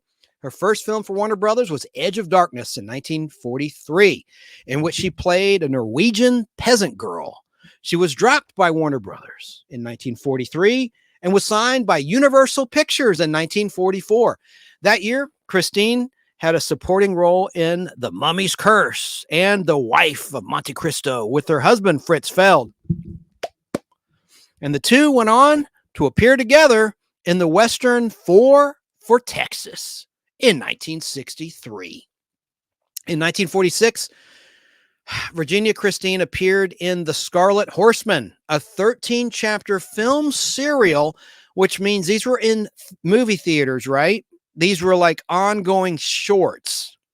I'm sure most of you know that, but for anyone younger that doesn't know what a serial is, that's what that is. It literally is an ongoing 13-chapter serial like Buck Rogers was originally, not to be confused with Buck Rogers in the 25th Century on NBC in the late 70s, early 80s. Flash Gordon was a famous serial. Tarzan. There were many serials that were very popular in cinemas. So anyway, in 1946, she appeared in The Scarlet Horseman, a 13-chapter film serial in movie theaters playing Carla Marquette, or Mataska, followed by a supporting role in the mystery film titled The Inner Circle. Virginia Christine's next film for Universal was the film noir classic The Killers. She initially tested for the lead role of Femme Fatale, playing Kitty Collins, but she lost out to Ava Gardner. The film's producer, Mark Hellinger, was impressed with her test and cast her as Lily Harmon Lubinsky, the wife of Sam Lubinsky, played by Sam Levine. Christine also portrayed Miss Watson in the 1964 remake of the film starring Lee Marvin and Angie Dickinson. In 1950, Virginia Christine played an uncredited supporting role in The Men. Although the part was small and the film was not a commercial success, her performance impressed the film's producer, Stanley Kramer. She became a favorite of his, and she went on to appear in a number of his films, including High Noon in 1952 and several others. Or one other in 1950 before High Noon, Cyrano de Bergerac. I can't pronounce it. I'll be honest, I can't pronounce that word. I need to rehearse this stuff. I'm not good. What can I say? Now, Kramer later cast her in the 1955 drama Not as a Stranger, where she played a countrywoman. Virginia Christine also coached the film star Olivia de Havilland on her Swedish accent. The following year, she co-starred in the horror film Invasion of the Body Snatchers, the original. Not my favorite, from 1978, the remake. In 1961, Kramer cast her again as a German housekeeper in Judgment at Nuremberg. One of her most notable roles was as Hilary St. George, the bigoted co-worker of Katharine Hepburn's character in the 1967 film Guess Who's Coming to Dinner, starring Sidney Poitier as the guy who came to dinner. In addition to her work in films, Virginia Christine also appeared in numerous television shows. In the 1950s, she appeared in multiple guest roles on The Abbott and Costello Show, Four Star Playhouse, Dragnet, Alfred Hitchcock Presents. Let me put her image up so that you know who I'm talking about, anyone tuning in late. Let me put her photo back up. We're talking about Virginia Christine. I'm about to wrap on this subject. She's my co-character actor of the week. So talking about the TV shows she did in the 50s, including Abbott and Costello, Four Star Playhouse, Dragnet, Alfred Hitchcock Presents, the Ford Television Theater, Gunsmoke. Okay, so those might have been TV episodes of Gunsmoke mixed in. Bad writing on this. So I'll verify before I sign off tonight. She acted in science fiction theater, matinee theater, Father Knows Best, The Donna Reed Show, Trackdown, State Trooper, Wanted, Dead or Alive, The Rifleman, Letter to Loretta, Superman, The Adventures of Superman, that is, starring George Reeves, and General Electric Theater. In November 1959, Virginia Christine co-starred as the wife of a verbally abusive hypochondriac in the first season episode of The Twilight Zone, Rod Serling's The Twilight Zone, entitled Escape Clause. In 1960 and in 1961, Virginia Christine guest starred on episodes of Coronado 9, Rawhide, and The Untouchables. From 1961 to 1962, Virginia Christine had a recurring role as widow Ovie Swenson in the Western series Tales of Wells Fargo. She made 4 guest appearances on Perry Mason, including the role of defendant Beth Sandover in the season 6, 1962 Perry Mason episode titled The Case of the Double Entry Mind, and murderer Edith Summers in the season 7, 1963 episode titled The Case of the Devious Delinquent. For the remainder of the decade, Virginia Christine continued with guest starring roles in such shows as 77 Sunset Strip, Ben Casey, Bonanza, The Fugitive, Hazel, Wagon Train, The Virginian, The Big Valley, starring Lee Majors and Barbara Stanwyck, Going My Way, The FBI, and Daniel Boone was a man. Yes, man. Daniel Boone. In 1969, Virginia Christine co-starred in the ABC television movie titled Daughter of the Mind. But Virginia Christine's greatest fame came in 1965. You saw that spot with Yvonne Craig, 1965. She didn't start playing Batgirl until summer 67, just to put it in context and perspective in terms of history. She began a 21-year stint in 1965 as Mrs. Olsen, who had comforting words for young married couples while pouring Folgers coffee in television commercials. Played two of them. Going to play another one from 1984 in just a sec. They became a popular staple on television, wherein the character began to be parodied by comedians and entertainers, including Carol Burnett, Johnny Carson, Bob Hope, and Margaret, and the great one, Jackie Gleason. Virginia Christine went on to appear in over 100 commercials for Folgers. In 1971, Virginia Christine's hometown of Stanton, Iowa, honored her by transforming the city's water tower to resemble a giant Swedish coffee pot. During the 1970s, Virginia Christine continued to work primarily in television. Her last role was on the 1979 animated series Scooby-Doo and Scrappy-Doo, in which she provided additional voices. Virginia Christine retired from acting in the year 1979. After her retirement, she did volunteer work at Planned Parenthood and served as a judge at the American College Theater Festival. She was later appointed the honorary mayor of Brentwood in Los Angeles, where she and her husband, Fritz Feld, resided for many years. In terms of her personal life, I already said this, but in November 1940, Virginia Christine married our other co-character actor of the show, Fritz Feld. Talked about the one child, but they actually had two sons, Stephen and Danny. And Christine and Feld remained married until his death on, I didn't tell you that date. I said it was in 1993, but he sadly passed away. Where the heck is it?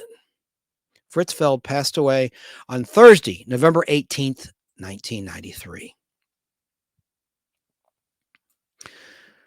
On Wednesday, July 24th, 1996, Virginia Christine died at her Brentwood home of cardiovascular disease.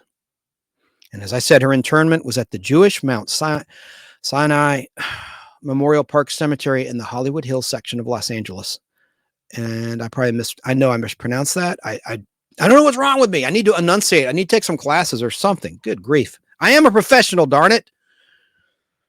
I have sponsors. Her internment was at the Jewish Mount Sinai Memorial Park Cemetery in the Hollywood Hills section of Los Angeles, California. That was my take two. So let's watch another commercial for Folgers from 1984. I put this up before. There they are together. There's the character actor couple. Now I'm going to switch and play another Folgers commercial from the 1980s this time, starring Virginia Christine as Mrs. Olsen. Right now. Tiny wild blueberries. Put them in blueberry muffins, and it's like nothing you've ever tasted. Come on, I'll show you. How does it taste? Awesome. Coffee, Mrs. Olsen? I think you'll like it. Oh? Good cooks know the right ingredients make all the difference. That's why so many good cooks use Folgers. It's a special blend of that right ingredient, mountain-grown coffee beans. Nowhere else do beans ripen as slowly to store up more enticing aroma and rich flavor.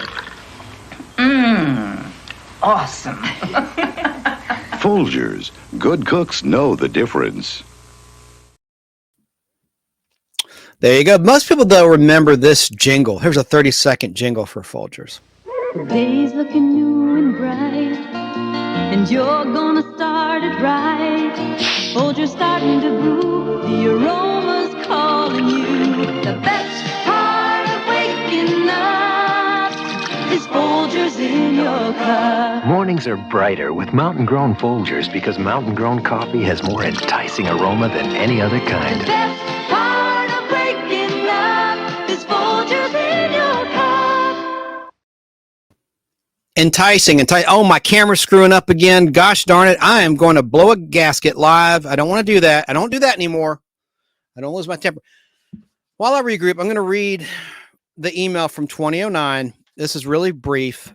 This means a lot to me. I'm really opening up to you guys and gals in the audience. From June Harding, I did a whole video about it. about an hour-long video on the Nostalgic Podblast YouTube channel. If you hit videos, just scroll down, you'll find it. But I reached out to her. She had a website where she sold her artwork. And I wish I could have. I didn't have a Podblast in 2009. Two people I regret not interviewing: Larry Hutchison, my former neighbor, and June Harding. So she wrote me, "Hi, Chance Bartels. You do have such a wonderful name, so Southern, and right out of a film, I'm sure. Thank you for your email and for your nice compliments on my acting work. I better watch out or else I'll get a swelled head. I'm impressed by your film collection. 16 millimeter film too. Nice. I'll say I have 3 quote unquote souvenirs from my 2 jobs, not jobs, on The Fugitive. I have 2 snippets of film that the camera operator said I could have as they were just checking the light values, I guess. And the discards were left on the floor as throwaways. One is a close-up of moi, as Miss Piggy would say. A profile shot, big hair. And the second is a long shot, exterior of me climbing over stuff, getting away. And the third is a photo of Mr. Jansen and me when he came on the set of The Trouble with Angels, her movie I talked about earlier. And she did with Haley Mills. I am looking for some place to have the 2 film snips printed and would appreciate any leads you might have. I'm interjecting. Any leads. I had no idea that those episodes were on DVD. That's good info. I've had inquiries. I saw a couple of minutes of Moonchild on YouTube. Very annoying. The block in the middle of the frame. Yipes. I posted that. I had a free, she didn't know that was me. I had another YouTube channel, Films Are Real. It had millions of views. It got shut down because E! Network. I posted some E! True Hollywood Story clips. It's a long story. I'll tell it another time. I've told it before. It's not that interesting. But I had a cheap free version of digital conversion software, and it would flash AVS. And I posted that whole episode of The Fugitive from an A&E recording I recorded off cable TV in 1990. Anyway, I asked her about acting with David Jansen. She replied, working with David Jansen was a dream, really. He lived with this character and just gave up so much during a scene. He was always in the moment. Wonderful. I didn't want the job to end. Plus, the entire crew was great. And of course, he's just the best looking actor ever and so charming. I asked her if she's related to Julia Harding. She says, Julia Harding? I don't believe we're related. I could be wrong. I read somewhere that everyone has a twin in the world. So Chance, thank you again for writing and for your good wishes. Lovely. June Harding. That is just awesome writing. And her artwork was great. Look up June Harding. She retired from acting in the 70s and like her marriage broke up. And I think it's just so sad because she was so talented, but she kind of played the same character in The Fugitive. She played a mentally challenged girl in season 2 and in season 4, 10,000 Pieces of Silver, a color episode, the only color season of The Fugitive. Oh my gosh. I'm not going to lose my temper at myself for being clumsy idiot, dropping things in the background. Okay. So she's, I guess, better known for Trouble with Angels. And I said she did that with Mills. Let me look that up. I hate to misspeak and put incorrect info out there. I hate it when I listen to shows that do that. And so I don't want to do that myself and be a big fat hypocrite. Let me just quickly look up The Trouble with Angels and we'll get back on track with tonight's edition of the Nostalgic Podblast. The Trouble with Angels. And I'm going to and put the chat on the screen, except for the ones during the interview. I put all those up while we were live. Yeah. June Harding co-starred with Haley Mills. Yeah, I think I said Juliet Mills. Haley Mills, right? The British actress who wasn't Haley Mills married to Max from Grease too? Hang on a second. The Australian actor. Hang on a second. Now I'm really going down a rabbit hole. Haley Mills. Haley Mills. Haley Mills, British actress. Yes. She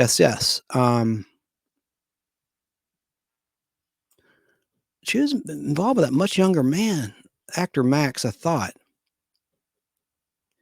All right, let me get to her personal life here. She's 78 now. She was born April 18th, 1946 in London, England. Haley Mills was. She did Disney production. Let me see here. Hang on a second. Personal life. Where is that? Max Caulfield? Isn't that his name from Grease 2? The Cool Rider? Am I wrong? I think I'm right. Personal life. Okay, here we go.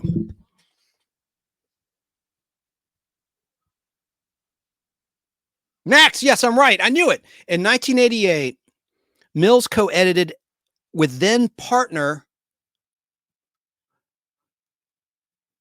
Marcus McLean, brother of actor Maxwell Caulfield, husband of Haley's sister Juliet. What the hell? Haley Mills. I'm thinking of Juliet Mills, aren't I? I hate screwing up. Hang on, guys and gals. Juliet Mills. Okay. Yeah, it was Juliet Mills. It was Max. That's right. Yeah, The Ghost of Mrs. Moore. Wasn't that it? No, I'm thinking of Hope Lang. God, my mind is all over the place. Okay, hang on a second. This lady, what was her damn TV show? I'll get back on track. Gosh darn it. I didn't know she was in The Elephant Man. That was a weird movie. Sad movie. Wait a second here. Personal life. Juliet Mills has been married 3 times. First time was from 1961 to 1964 to Russell Alquist Jr., with whom she had a son, Sean. Her second marriage was from 1975 to 1980 to Michael. Yeah, she appeared with this guy on Tattletales in the mid-70s, which used to run on Buzzer. I wish it would again. With whom she had a second child, a daughter, Melissa. While married to Michael, Mills appeared on Tattletales, like I just said, and claimed she did not agree with women's liberation because the theater does not discriminate. Okay. In 1980, Mills married Maxwell Caulfield. That's it. 18 years her junior. Mills said of the age difference, quote, "Everybody is always interested in the fact that I'm married to someone who is a lot younger than I am. There are no rules, and that's what I believe, because age doesn't really matter. If you meet someone that you're really close to, someone that you love, stick with that." Terrible accent I'm doing there. But Haley, Juliet Mills, I keep mixing her up with her sister, became a naturalized United States citizen on October 10th, 1975. Good on you. A lot of people don't do that. Like, William Shatner, I'm not knocking him. He's a proud Canadian. God bless him for that. Let me see here. Alex Trebek had dual citizenship, God rest his soul, of Canadian and United States. Yeah, Juliet Mills. Wow. Born November 21st. My birthday. I didn't know we shared the same birthday, 1941. She's 82. Okay. I need to get back on track with what I prepared, or we'll be here all night, and I can't do that again. Let me try to change my camera. Okay, it seems to be working. All right. Damn, where did I leave off? I better play the music video of the week, because I think I finished talking about, the 2 character actors of the week, Fritz Feld and Virginia Christine, better known as Mrs. Olsen in the Folgers ads. Yeah, let's play the music video of the week. I was going to do our Back in Time. Well, I got to rest my vocal cords. I'm going to play one of our 2 music videos of the week. Talking ZZ Top right now. I've seen ZZ Top in concerts a few times, and I've always wanted to see them perform this song live, and they never did. Never performed 2 songs that I really like. You're going to hear both of them tonight. In fact, the outro won't be Thank God It's Friday. I played the last 2 Podblasts. Got an all-new outro tonight from ZZ Top. But let's try to play this song. It's a kick-butt song. It's from a 1983 performance. This is one I've never seen live, so the quality isn't great. The audio is, but for those watching, please, no complaints. It's all we have. Let's watch it right now. Let's have a party on the patio!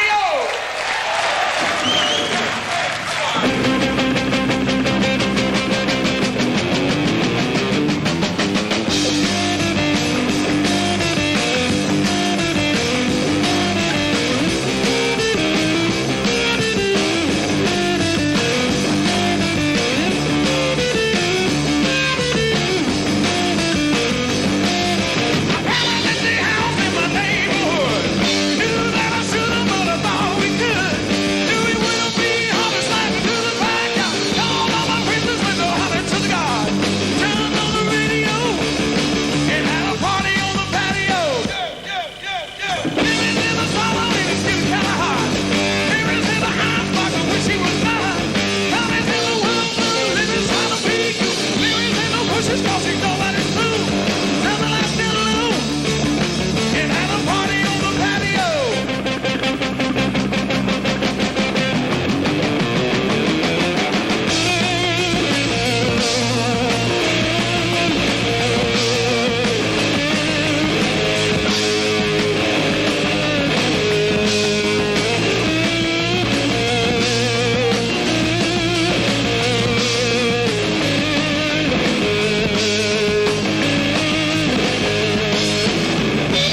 finally saw it live, even though that was Swedish TV, 1983. Always wanted to see that in concert. Last time I saw him in concert was back in 2018 or so. What a great show. And I saw him years ago in the 80s, and then I saw him 3 times. I might as well play, and I'm going to play some of my exclusive commercials in a moment, some cigarette commercials. I got a little brief history about it, literally just 30 seconds of information about cigarette commercials and when they were banned from television in the USA and on radio.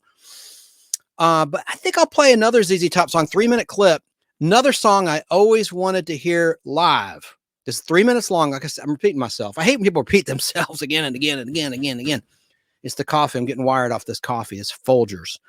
Let's do a double shot of ZZ right now. How about a little beer drinker and Hellraiser?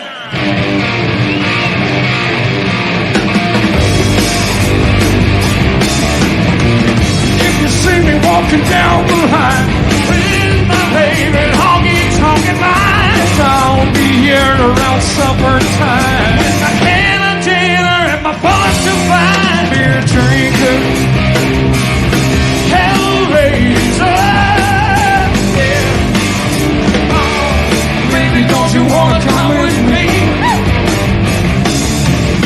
The crowd slap when my band gets right, no steel guitar crying through the night, trying to cover up the corner fine, but everything's cool 'cause this is tight. Beer drinker, oh Hellraiser.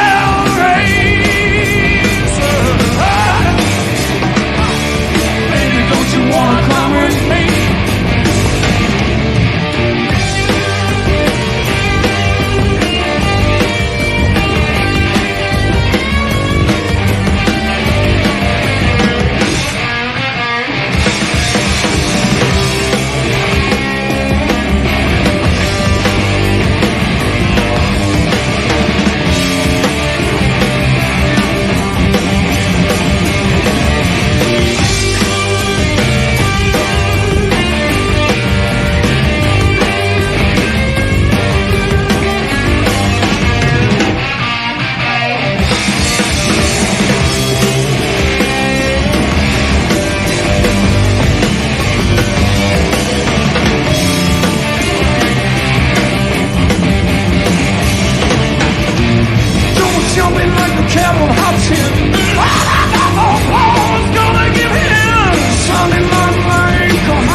Rock on, man. I love ZZ Top. So I was doing some research while that was rocking out, and the Haley Mills character, the show, I was talking about Ghost and Mrs. Is Nanny and the Professor, right?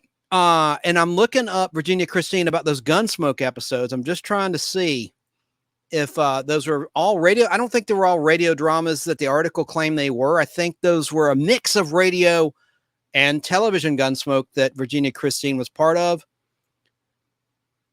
Well, hold on now. It says 2 episodes between 57 and 65. So, well, Fingered, season 311. Yeah, I remember that's season 3 from 1957. And she was in Bank Baby 1965.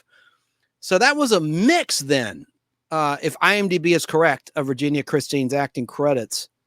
Okay, so I guess that's interesting. The radio, Let me look up when the radio drama ended. It must have obviously coincided with Gunsmoke, the television show on CBS, which began as a half-hour show, then expanded to 1 hour, kind of like The Price is Right on the game show side did. Gunsmoke radio. I don't have a D key, so I got a radio. Gunsmoke radio show. Let me just look that up.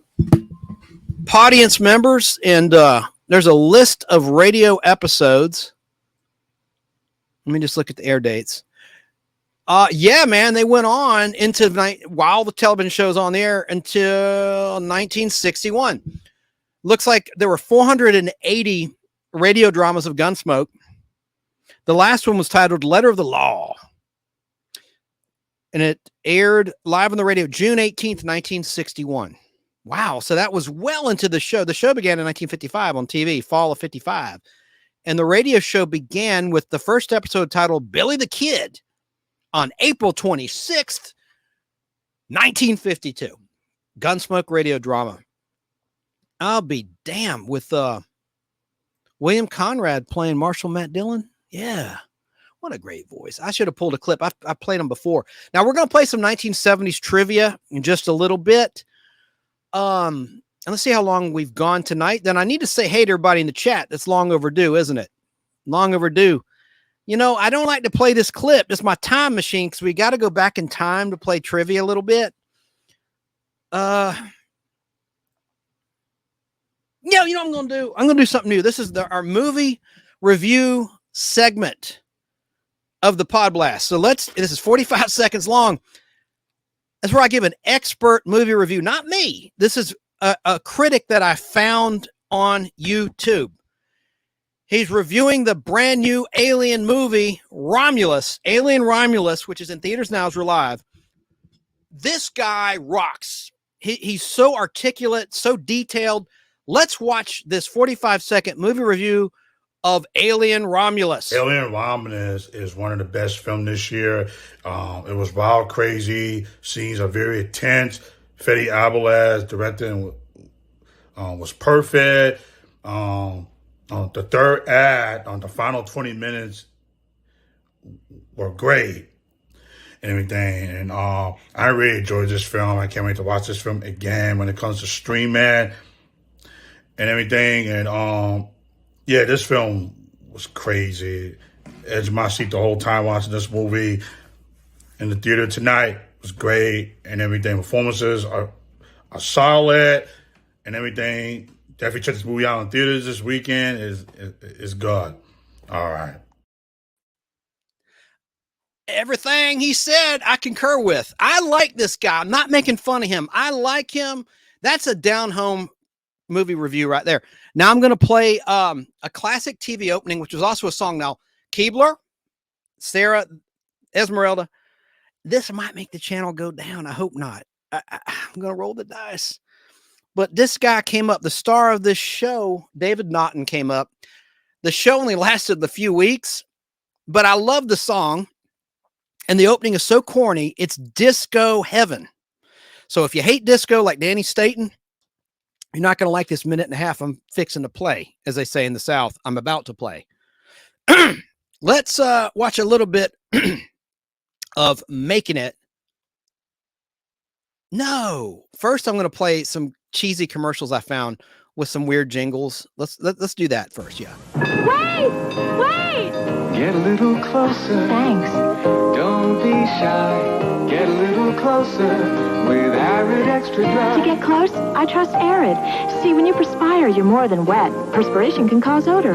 Only Arid has this powerful formula that helps stop wetness before embarrassing odor can start. Last stop. So soon? Get a little closer. Arid helps stop wetness before embarrassing odor can start. He's always there to keep me happy.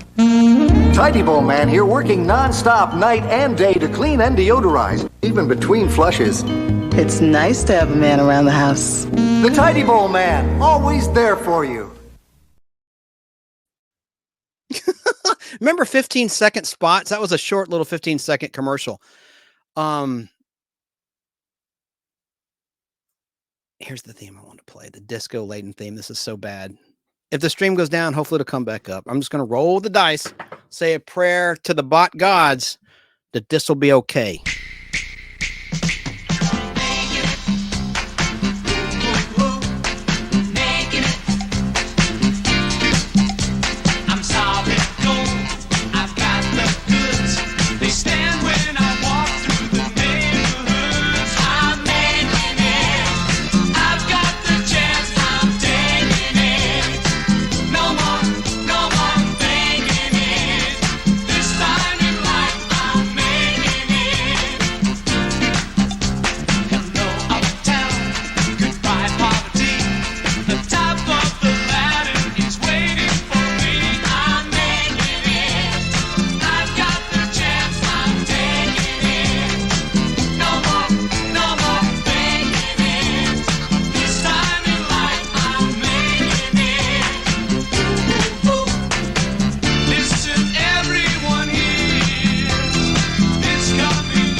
Boy, did that stay. I like that song, though. It lasted 9 weeks making it. And it was kind of part of the Happy Days universe in a way. Did you notice that was John Travolta's sister? Remember Ellen Travolta? That was his older sister. The first episode was titled Staying Alive, aired February 1st, 1979. Trying to ride the wave of Saturday Night Fever, the big hit of 1977. Although it wasn't the biggest hit of 77, that would be Star Wars and Smokey and the Bandit from Universal. And of course, 20th Century Fox released Star Wars on May 25th, 77, limited release, went wide in June 77. The rest is history. It broke new roads. The first Star Wars did, obviously. So only 9 weeks. But of course, David Naughton later was in American Werewolf in London, and he did the Dr. Pepper. I'm not going to try to sing again. I already F that up earlier, being off key, having an off key day. Wouldn't you want to be a pepper too? I'm a pepper. She's a pepper. He's a pepper. Wouldn't you like to be a pepper too? He sang that. Oh boy. Oh, now we're going to get to our trivia in just a sec. Let me see where we're at. I had a flashback. Let's stay on music. Rick Springfield. This came up in an article I heard on a radio show saying that Rick Springfield was a TV star in soap operas before he was a pop star. No, and what they're referring to is General Hospital. He joined General Hospital in 1981. That was the best year ever in General Hospital history. Had Luke and Laura's wedding, which got bigger ratings than Lady Di and Prince Charles's real life wedding that same year. And you had the Ice Princess John Colicos storyline of General Hospital, where this madman was going to freeze Port Charles. It was a sci-fi storyline, really good stuff, I thought. And they had clips on YouTube a couple years ago. It's been scrubbed, taken down. I have the audio on the Podblast. I played some highlights of the Ice Princess storyline. But no, before General Hospital, Rick Springfield was in Wonder Woman with Linda Carter. That's not like a redneck, with Linda Carter. And he got blown up by the Cylons on September 17th, 1978. In fact, I pulled that 57-second clip. Here's Rick Springfield years before General Hospital getting blown to bits by the Cylons in a remarkably graphic shot you never saw again. His head explodes in flames. Let's watch. Come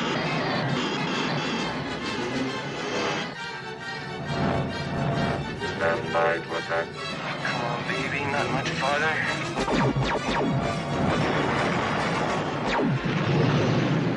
Blue Flag 2 in trouble. Request emergency approach.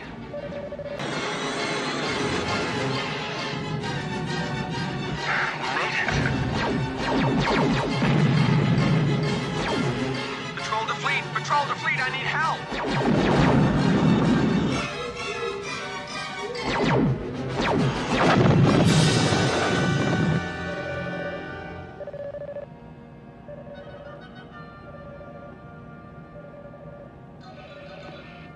What was that? That was my son, Mr. President.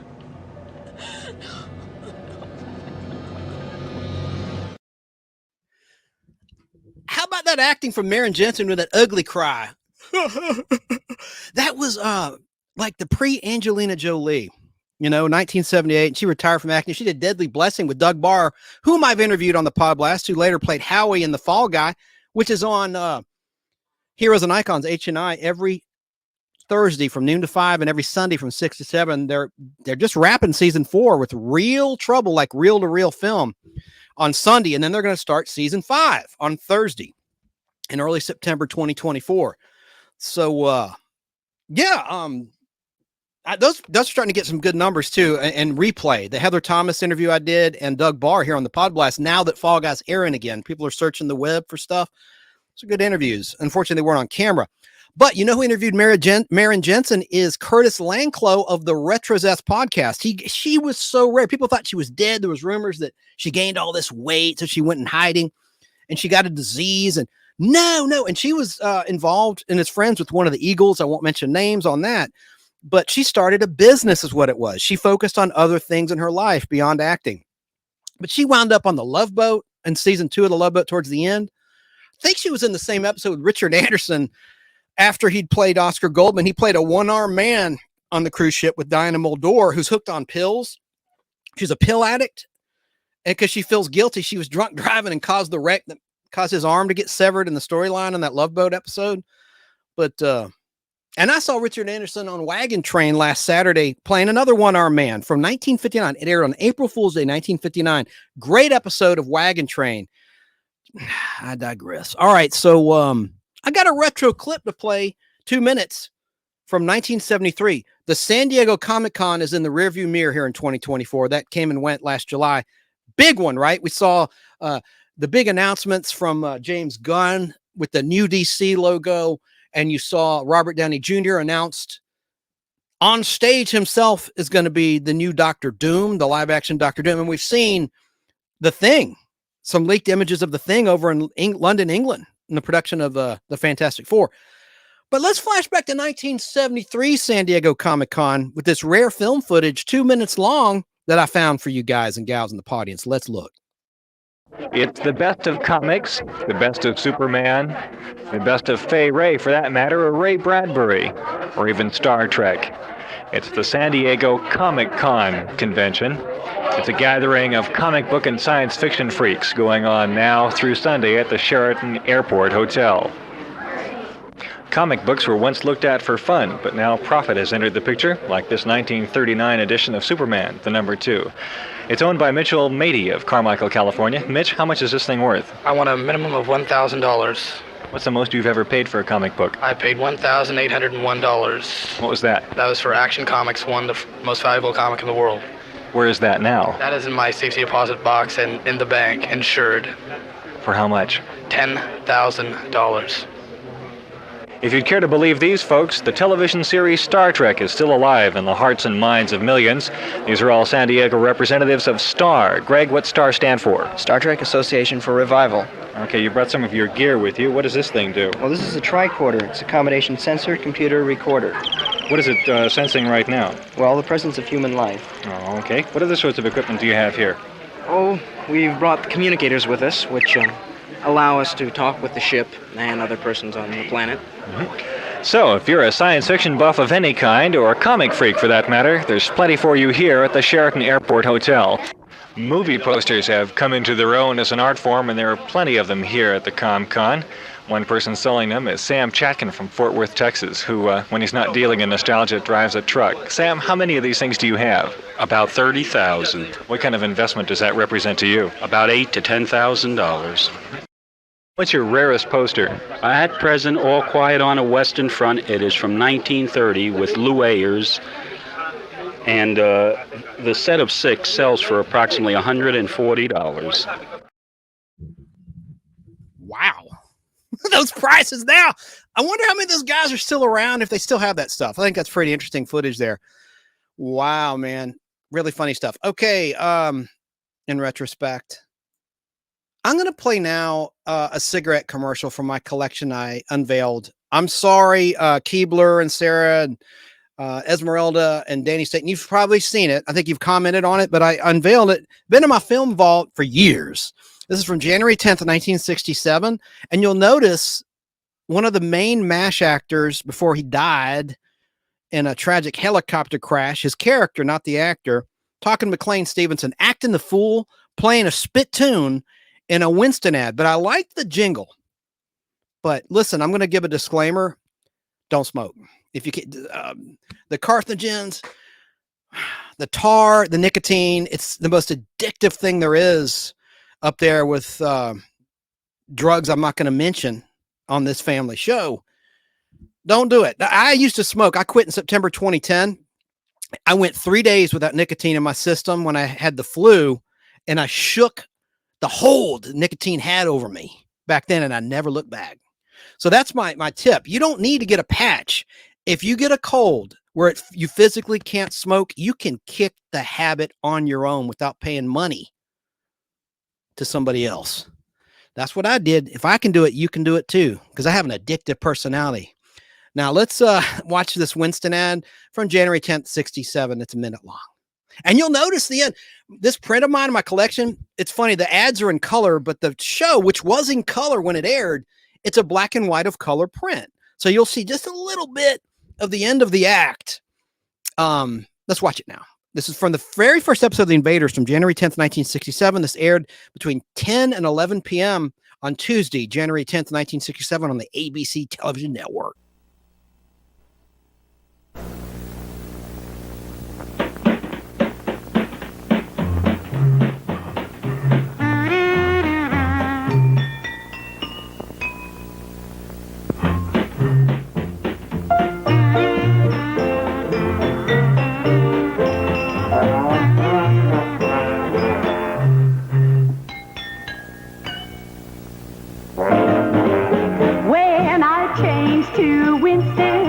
Changed for good, 'cause I got good taste like I knew I would.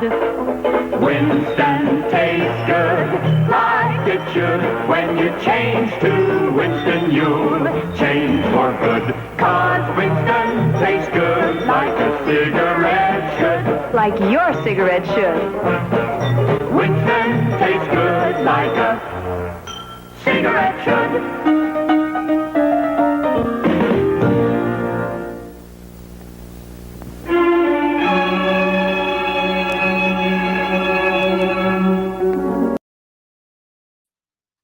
See David Vincent in a wheelchair getting wheeled out. Oh man, that's a great episode. And Grandma Walton, spoiler alert, played an alien. Future Ellen Corby, who played Grandma Walton years later in the Waltons, plays an alien in there in that episode. Okay, so I got to do a little history, and this is very brief. Cigarette advertising has been banned from U.S. network, local, and syndicated television and radio since Saturday, January 2nd, 1971. That spot was on January 10th, 1967. About 3 years before cigarette ads went off the air altogether. In 1970, the U.S. Congress took their anti-smoking initiative one step further and passed the Public Health Cigarette Smoking Act, banning the advertising of cigarettes on television and radio starting on January 2nd, 1971. But in April 1970, President Nixon signed it into law. Good on you, Milhouse. I don't like censorship, but people were learning the dangers of cigarette smoking at that point in time. And hell, there's always magazine advertising. Man, I to this day, I remember TV Guide always had a cigarette ad on the back, right? People magazine, Newport or whatever. Speaking of Newport, I'm going to play a menthol cigarette ad, but this is from a week later, from January 17th, 1967, from the second episode of The Invaders, Tuesday night. Another Winston spot, two Winston spots, actually. Let's watch this 1 minute commercial, and you'll see a little bit of the act. This is kind of interesting. This actor, Lawrence Naismith, is playing a character, Dr. Lindstrom. who has proof of the alien invasion in the storyline. And 2 aliens, one played by the actor who played Strom in Star Trek Amok Time, the guy who was after and successfully got Spock's wife, or wife to be, to Pring. This is the season before that season 2 episode of Star Trek was filmed, 34th in production order, including the 2 pilots of Star Trek. But you'll see him, Lawrence Montaigne is his name, grabbing this guy. And then after the commercial, you'll see the remains. Like, obviously, they ran him off a cliff in his car. You didn't see that in the episode. You just saw him getting got. You'll see a bit of this here. Poor guy. He's a bald, older actor, British actor. And they're just they look like G-men. And they just play it. And then you'll see the Winston spots embedded in this clip from my 16 millimeter print. Let's watch.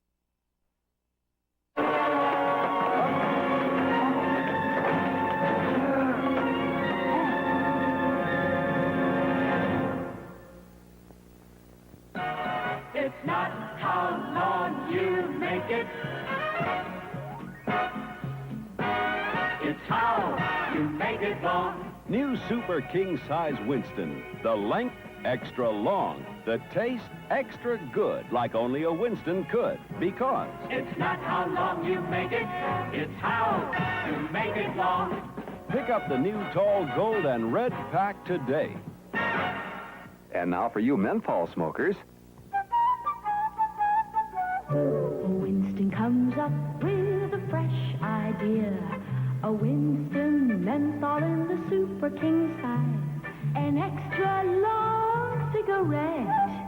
And it's the best tasting yet. What a taste. What a combo. Winston and menthol. And in the Super King size. Try new Winston menthol in the tall green and gold pack.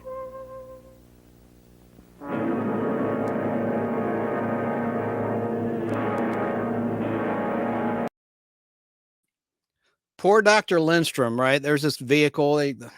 Anyway, that was a good episode. And Roddy McDowell is the guest star of that episode, and Harold Gould. I like this actor, Harold Gould, who was the original Howard Cunningham in the segment of Love American Style Love on the television set before it was recast, when it became a series a year and a half later, starting in January 1974 on ABC. Because I've told the story before, they tried to spin it off and ABC passed on it. But then what happened? Universal released American Graffiti, directed by George Lucas, and it shot to #1 at the box office. All of a sudden, ABC said, "Hey, we got to talk to them guys we got to talk to those guys that pitched us Love in the television set. Let's call it Happy Days. Yeah, that's the ticket. And let's have the star of that movie, Ron Howard, test for this." So there you go. All right. So those are a couple cigarette ads now banned, thankfully, from TV. Again, I'm not into censorship, but that was for the common good, I think. All right. Because it's so damn addictive. Let me see where I'm at with what I prepared. We've gone just over 2 hours tonight. I don't want to go too long. Do have some trivia. Should we get to the trivia? Let me see what people in chat say. Oh, you know what? Damn, I didn't. And I got our nostalgic treat of the week coming up. Let me now do what I like to do when I acknowledge the chat. I mean, I've been putting your comments up, but I've been too busy doing this live to really fool with it as good as I should.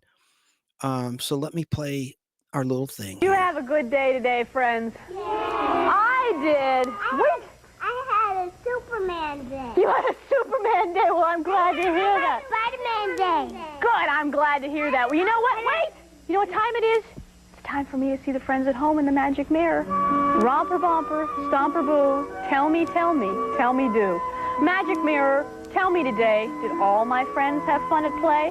All my friends had fun today. I see David's having a special day today, and Olivia Joy had a special day on Sunday, and I see Robin had a special day yesterday, and Dana's having a special day today, and so is Reginald and Edward John and Margaret, and I see Justin and Megan and Courtney and Brick and Mark and Rachel and Sheila and Caroline are all having special days, and Cicely and Ashley and Matthew and Jose, and I see Bonnie and Anthony and Joe had special days yesterday, and so did Tammy and Brandon and Gregory, and of course, friends, you know I see you, and I'll see you again. Hello, Esmeralda. Hello, mid-sized Sasquatch. Hello to My Flock is Everywhere, Sarah in Southern California. She's so loyal. I really appreciate her support. Esmeralda in Washington State already talked about her. Brain Benders Banter's in the house in Northern California. She says, I'm at work, so I'm in and out. That's what she said. But I'm playing in the background. That's what she said. Good. Well, I appreciate you being here. And let me just see, because there's a lot of duplication. Nothing wrong with that. Hello to Keebler. Oh, man, one of my angels. Keebler Danger, no sugar coating truth is here as always. Oh, my God. Open by Chance is here. Cold turkey. Way to go, Chance. Yes, I quit that smoking in September 2010. I chose to live, not die. That's the truth. All right. So, hello, Open by Chance. Great YouTube channel. Please link them up. Power Mods, Keebler, Sarah, somebody, give them a link. They don't need my help, but I'd like to help them any way I can. I got a lot of numbers, views. I don't have that many subscribers. I think they got like 12,000 subscribers or something, but hey, here's what's in it for you. If you're into record albums, which most people are, vinyl, if you're into comic books, which some people are, but more than used to be when I first started collecting, if you're into movies, it's a husband and wife team. They do a nice live chat on the weekends, usually on a holiday weekend. So I'm sure they're going to go live this weekend. Labor Day weekend is we're live. And they also do wrap-ups of conventions they go to. Toy conventions, if you're into classic toys. Comic book conventions, if you're into comic books. Vinyl conventions, if you're into collecting record albums and music. They have a wealth of knowledge between the two of them, and they share it with their audience. And you got to ring the bell so you know when they're live. And I'm talking 4K production. I'm not even really, I think I'm even 1080p, but they're like 4K. It's like perfect quality. Hey, Open by Chance, Lady Pop Hunter, I pulled this one for you because it's so funny. A Tidy Bowl Man 15-second commercial earlier. I don't know if you're here for that. I think you'll get a kick out of that one. It's pretty funny. Open by Chance says, yes, it's legal to advertise dangerous medications, but not cigarettes. Go figure. Great point. You're right. You are so right. David probably said that. That's David Eon and Lady Pop Hunter. They're a dream team on their channel. I got a lot of respect for them, and they're watching Dallas for the first time. Maybe David saw them before. I don't know, but I know Lady Pop Hunter's watching for the first time. If I could tilt my camera, I don't think I can. I've got all of them on DVD, including the TNT revival and the 3 CBS reunion movies from the 90s, like JR Returns. And one of them, I know you're not a sports guy, David, if you're still watching, but Jerry Jones, the owner of the Dallas Cowboys, played himself in one of the Dallas reunion movies. It's pretty good. And Johnson, the woman from Blame It on Rio, is in it in that particular, I think it was the middle of 3 TV reunion movies. But you guys are in store for some really good Dallas action in the later episodes. Barbara Eden joins the cast to be a foil for J.R. Ewing. And JR gets institutionalized in a nut house. And I don't want to spoil. I'm not going to spoil anything. But I've told you this. You're about to be in the episodes where Jock Ewing returns. That's a heck of a lot of fun. And Morgan Brittany. You're watching the episodes of Morgan Brittany. And her real name, that actress, Morgan Brittany, is Suzanne Cupido. And hell, she was in an original Outer Limits episode, the only 2-part Outer Limits episode from season 2, The Inheritors. She was a little girl in that episode. And she was a child actor. I don't know why she changed her name. Suzanne Cupido became Morgan Brittany. I'm watching Happy Days season 4 on DVD. Season 3 is my favorite. I'm not a Happy Days guy, but that was the first one when they started filming before a live studio audience. And I just thought it was at the height of its popularity. Season 4 is the Jump the Shark. No, season 5 is the Jump the Shark season. Forgive me. 77, 78 season. That's right. So 4 is still when it's good too. That's cool, man. Joe Gutfeld watching on Facebook Live.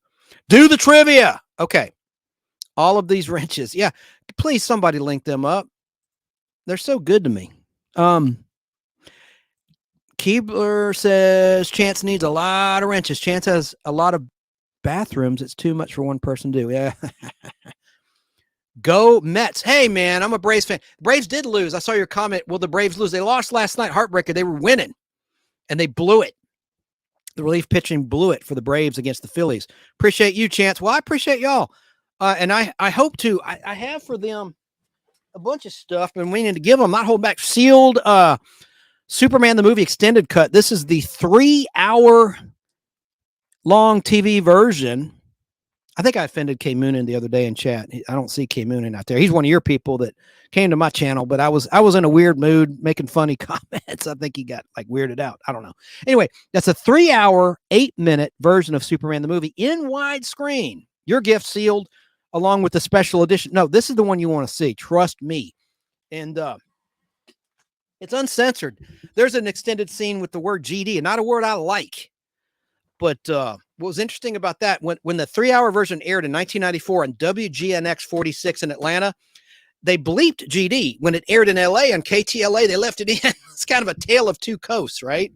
They left in the GD because I have a tape recording of that, of both of those 1994 transmissions of the 3-hour, 8-minute cut of Superman the movie.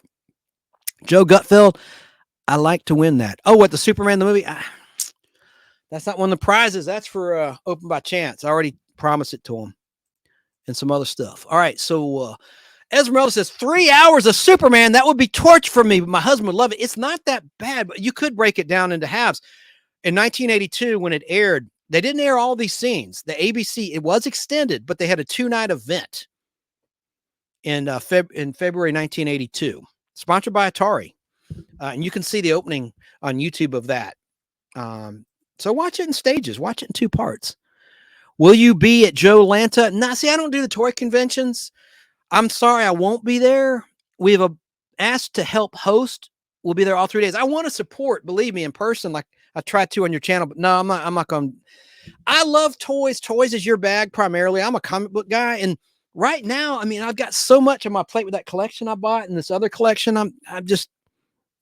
I don't even need to fool with conventions, but I'll probably go to the Comic Con just to give you the stuff and then leave.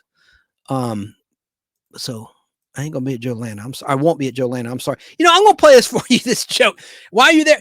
Open by Chance. It's only 15 seconds. I played it before. I'm gonna play this funny Tidy Bowl Man spot. I thought about you, Lady Pop Hunter, because it's so funny. It's like this woman is like,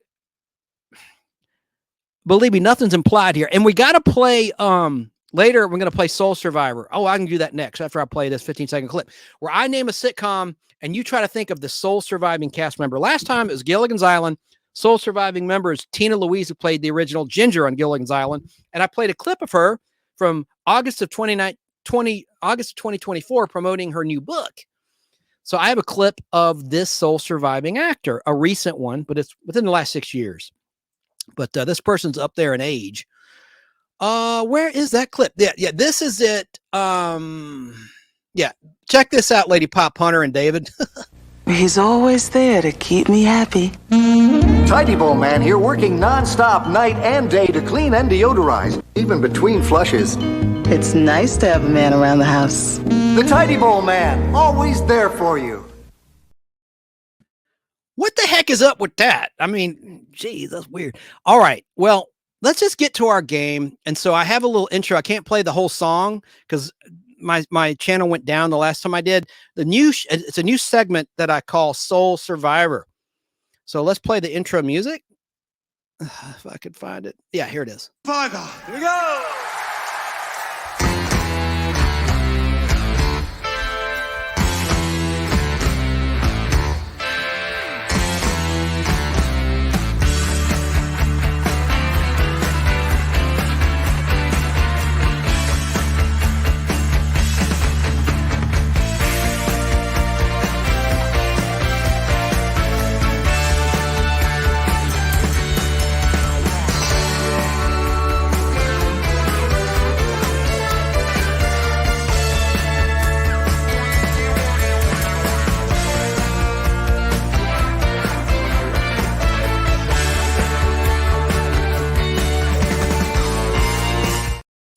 All right, time to play Soul Survivor. This time, it's the original Addams Family. Leave a comment in the chat. I put on the screen. First person to get it right, don't cheat, will get a Dynamite magazine. No, wait, check that. I'm going to get you your choice of Grease cards, Topps 1978, or 1989 Batman Topps cards. I'll send 5 cards to you. First person to get it right. Take a guess. The original Addams Family cast. Think of the kids, the family. Who is the surviving soul Ooh. You win, Tracy. It is John Astin, the person you'd think would be the least likely choice to survive. The dad, Gomez Addams, John Astin. He was once married to Patty Duke. So you win. So Tracy, tell me, do you want 5 Grease cards or 5 Batman cards? And email a mailing address to goldar3@aol.com. One of my power mods, type that out and I'll pop it on the screen so she can write it down. But yes, and I'm going to play a clip now with that soul survivor, John Astin, from 6 years ago. 3-minute clip. Let's watch. Was it a surprise when you found out it had been canceled? Yes. Shock. Yeah. Why do you think that it didn't? I think it was just a big accident. I think I know that the president of the network then had a slightly different sense of humor. And also, you see, Batman had come on opposite the Munsters. And a lot of the programming people thought about Addams and Munsters as the same kind of show. Did you see it that way? No. They were very different. And probably appealed to different audiences, or at least different percentages of people. I didn't see, because it was on the air,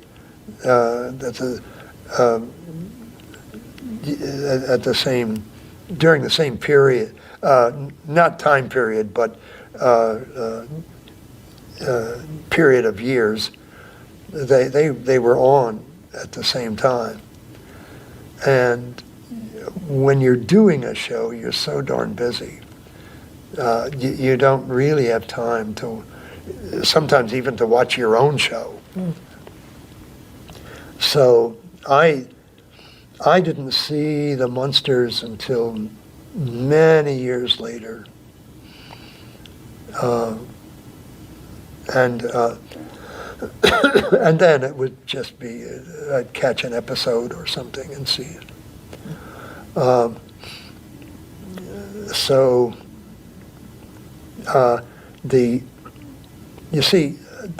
the network, some of the network people anyway, thought of them in the same breath. And Batman was opposite the Munsters. And Batman came on with a big rush. It was a storm. And tough to go up against. And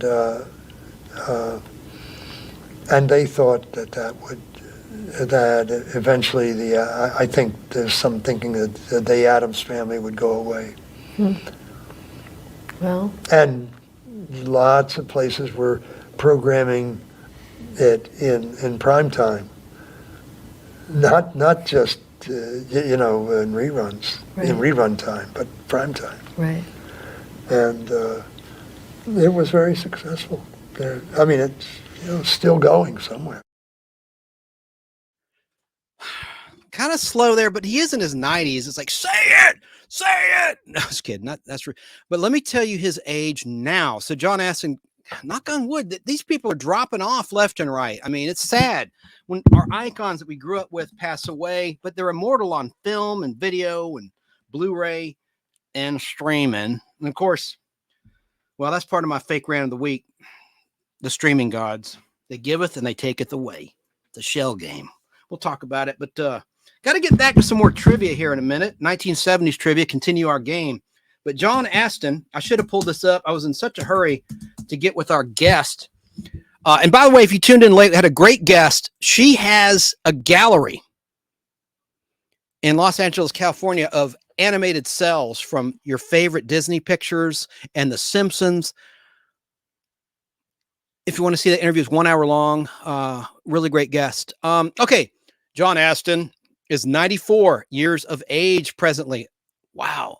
And like I said, he was once married to Patty Duke. God rest her soul. She died in March of 2016.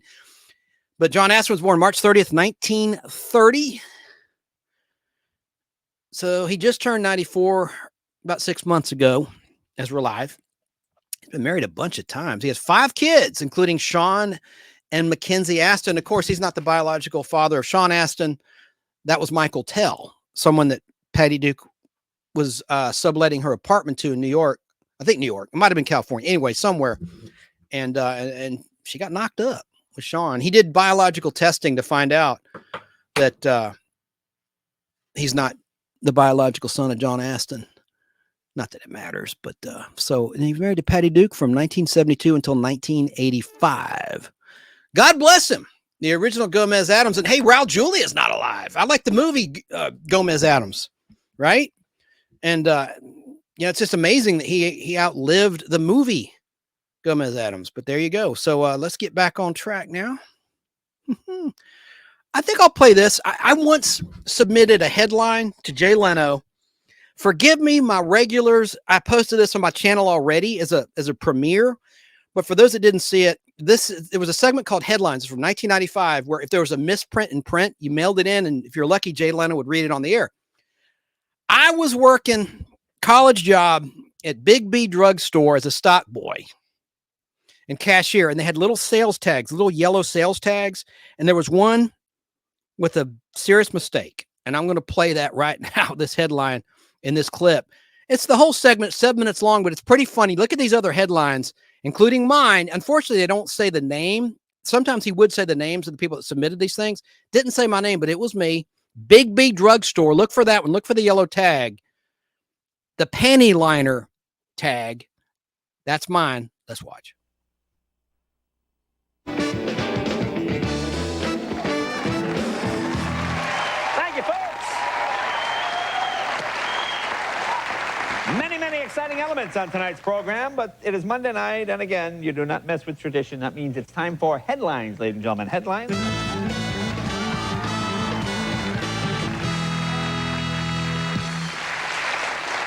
This one from Vernon Hills, Illinois, the Daily Herald. This is more an ironic headline than a funny one, perhaps. Car repairman charged with battery. I don't know, I just thought it was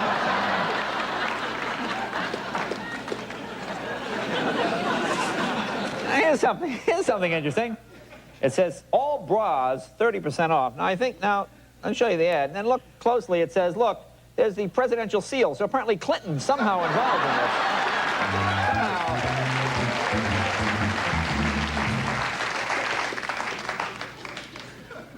in this. This is interesting. Sometimes people print a thought for the day, and it's inspirational or spiritual. But again, read the thought for the day first. It says, the best exercise, reach down and pull someone up. But look who it's sponsored by, the Peterson Funeral Home. Now, gee, is that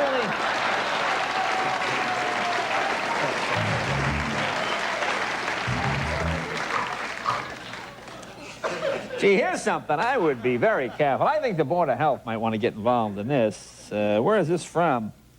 I don't know where it's from. There you go. It's Mike's Homemade Sausages.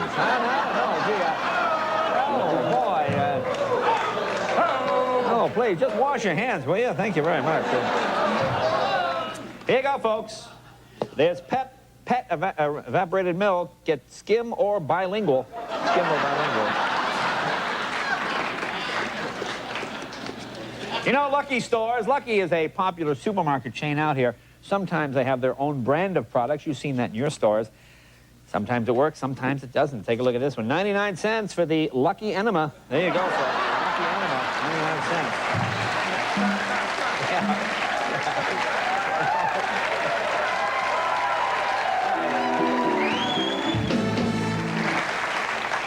You feel lucky, punk, do you? This one I love. Microwave spoon. Handy helper for microwave dishes. Stirs, mixes, and serves. Can you get in close? Not intended for use in microwaves. No, what is it? It's just a plastic spoon. Idiots. Oh, here's a great con. This one killed me. Do it yourself. Solar clothes dryer. Set includes 2 galvanized posts and 100 feet of wire. It's a 12-line. Solar clothes. Here you go, gals. Here's something for the women. Here you go. Ladies, listen up. Big brand panty liners. Yes, sir. It's Big B brand panty liner. With built-in flash. For that full figure gal. Yes, sir, Bob. Yeah, I like a pack of Big B panty liners, too.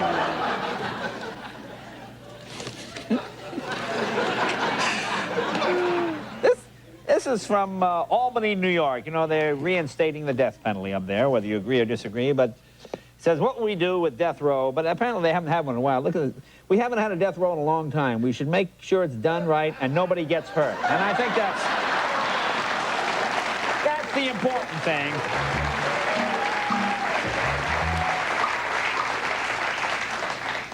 This one, again, it says, fall is here. You see this big ad. Are you still promising one of these days we'll get that thing fixed? And I say, no, what is the woman doing?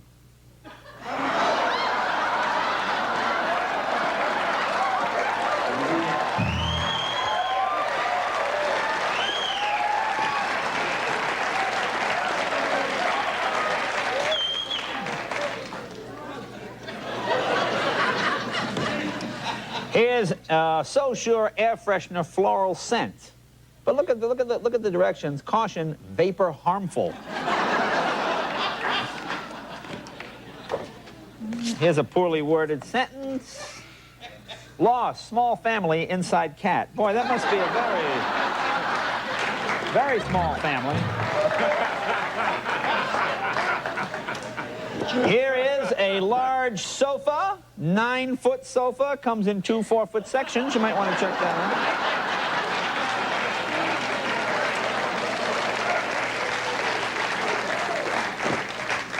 out. You say there's no jobs in America. I say to you, listen up. Look at this. Yes, I want $50. Bring this ad, work 200 hours for us, and you could earn $50. Now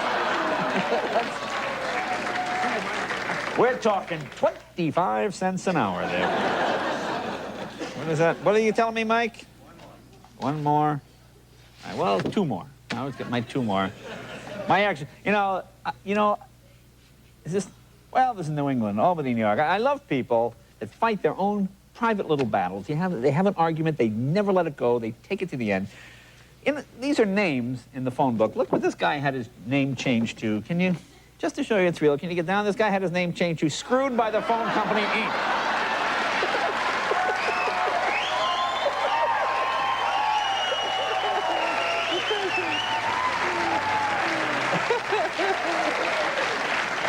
Boy, just can't let it go. Just have to get that last word. And finally, here you go, folks. Look at this. Nudist Park Wintertime Get Acquainted offer. For families and couples, come in, see the grounds. My favorite sentence, come in and meet the member. I'm not quite sure what that means. Anyway, folks, if you have the headlines, send in the headlines. The Tonight Show with Jay Leno, 3000 West Alameda Avenue, Burbank, California, 91523.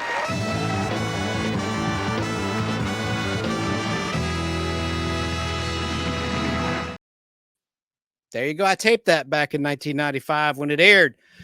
I love that segment, and I like Jimmy Fallon a lot. I think a lot of you don't like him. I think he's multi-talented because he can play guitar and sing and do comedy. And I like his Password.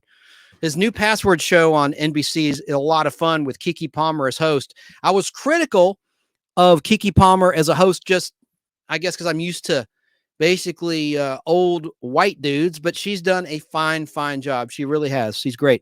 Esmeralda in Washington State says great and classic. Thanks for watching.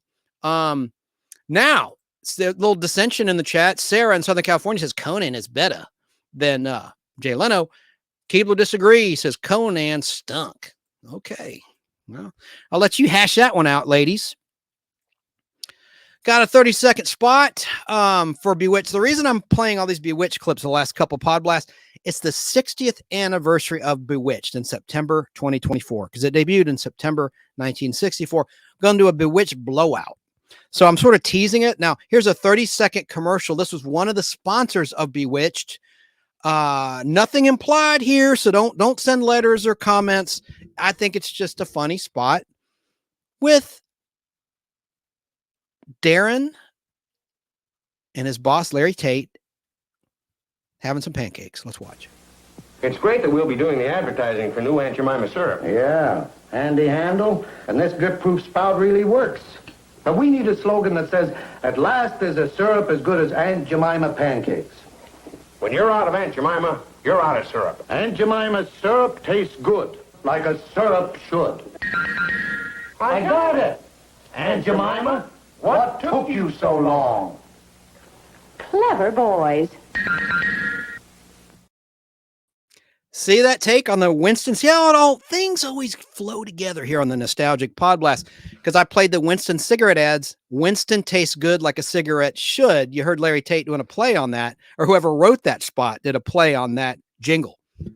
Good stuff. Okay, so let me look at the chat. My favorite old show was Bewitched. Oh my gosh, I hope you're here for the 60th anniversary special I'm going to do, but there's one I could never compete with that's on YouTube now. It dropped a couple weeks ago as we're live. Fantastic footage of Liz Montgomery on various black and white shows before Bewitched. Incredible footage. Look up, I guess you'd search Bewitched 60th anniversary special.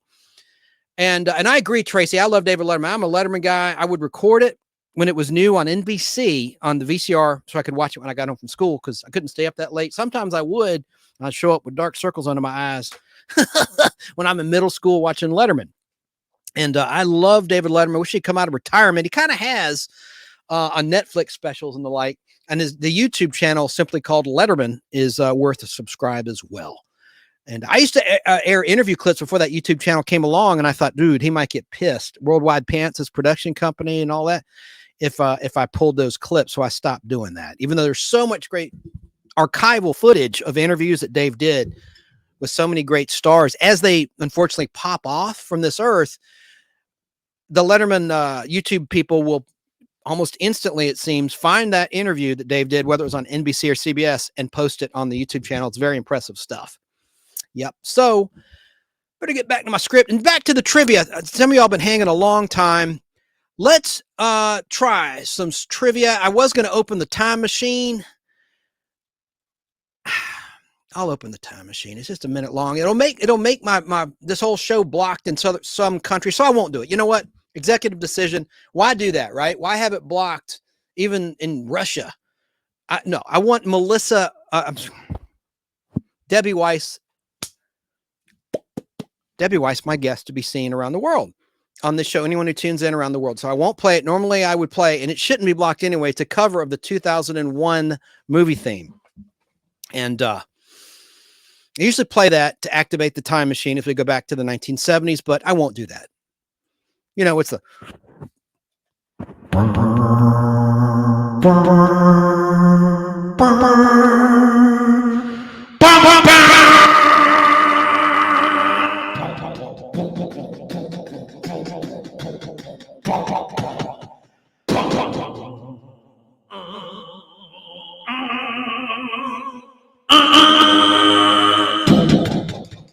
I'm not going to embarrass myself anymore. It's the caffeine. I'm not on illegal drugs. I'm on a legal drug known as caffeine. Turn that reverb off. All right, so let's start the trivia right now. Going back to the 1970s. Let me put it on the screen. Our first question. And I'll put your selections on the screen. There's a bit of a delay with the chat, so I want to make sure that I give ample time for everyone in the chat. Okay, here's our first question coming right up.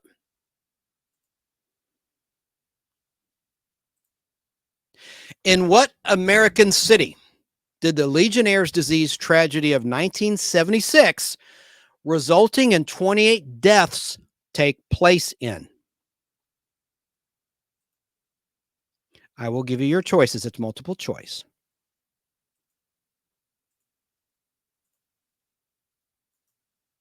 Repeating the question. In what American city did the Legionnaire's disease tragedy of 1976, which resulted in 28 deaths, take place? Your choices are A, Dallas, B, Washington, D.C., C, Buffalo, or D, Philadelphia. Again,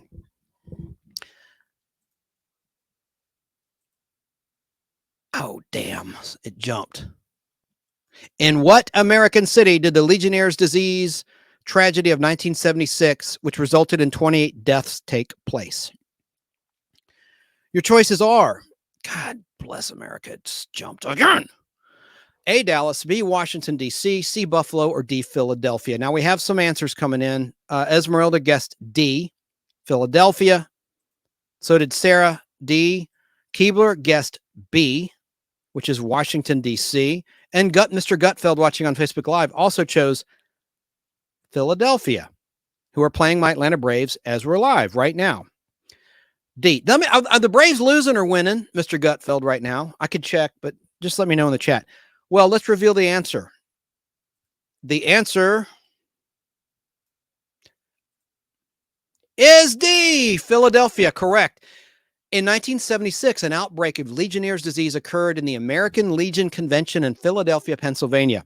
The outbreak resulted in 28 deaths and 221 cases of the disease. The disease got its name from the fact that most of those who died were members of the American Legion.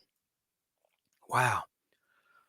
Let's put the next question on the screen, coming right up. It's okay, Sarah. I know you're wrong, but Braves already won 7-2. Okay, I'm out of it. Well, good. So now that series, that 4-game series, is even. It's tied. Good. I know you don't like the Braves, but that's my home team. In fact, I could walk to the ballpark, Truist Park. It's about a mile and a half away from me. Okay, here's the next question. Which U.S. president passed away in the year 1973? No Google cheating. Let me give you some choices.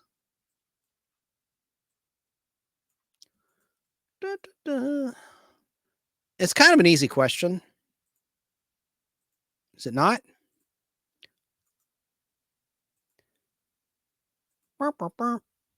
Which U.S. president passed away in 1973? A, Lyndon Johnson, B, Gerald Ford, C, Jimmy Carter, or D, Herbert Hoover?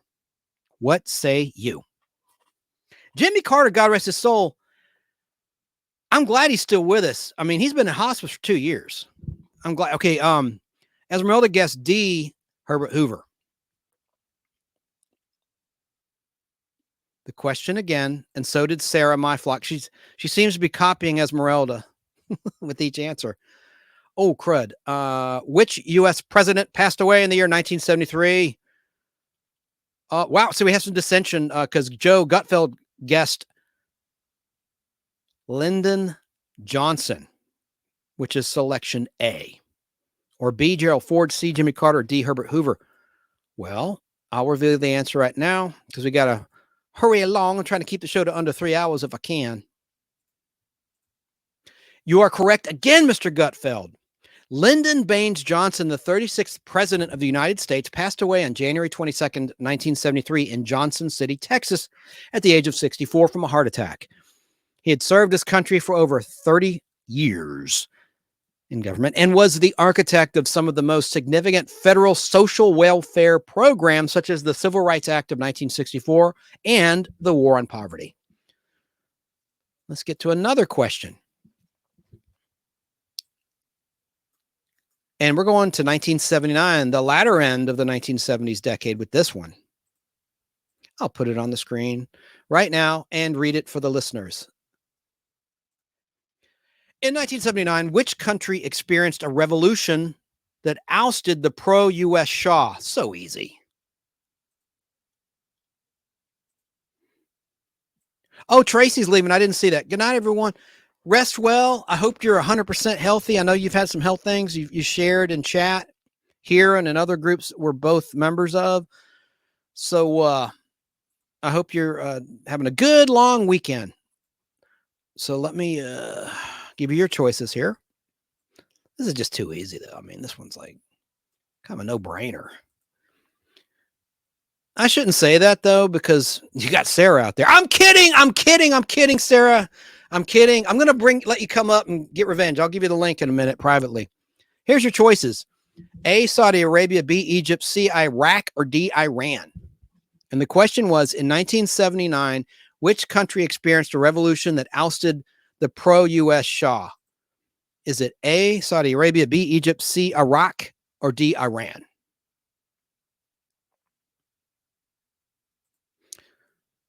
Oh, I got Iran from Joe. I ran from Esmeralda.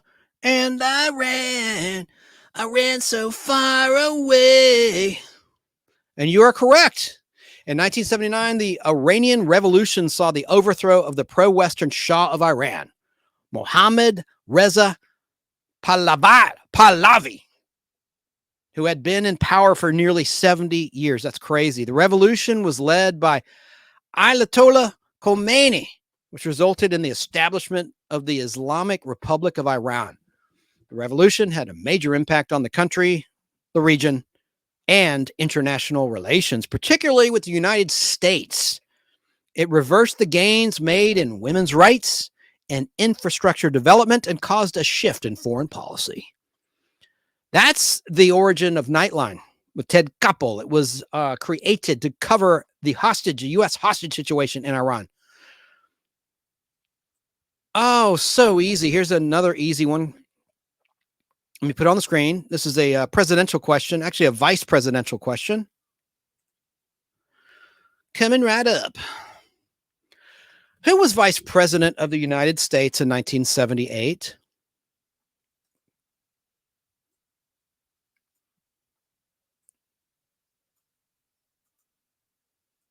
A lot of you don't even need the choices, but I'll put them up on the screen anyway.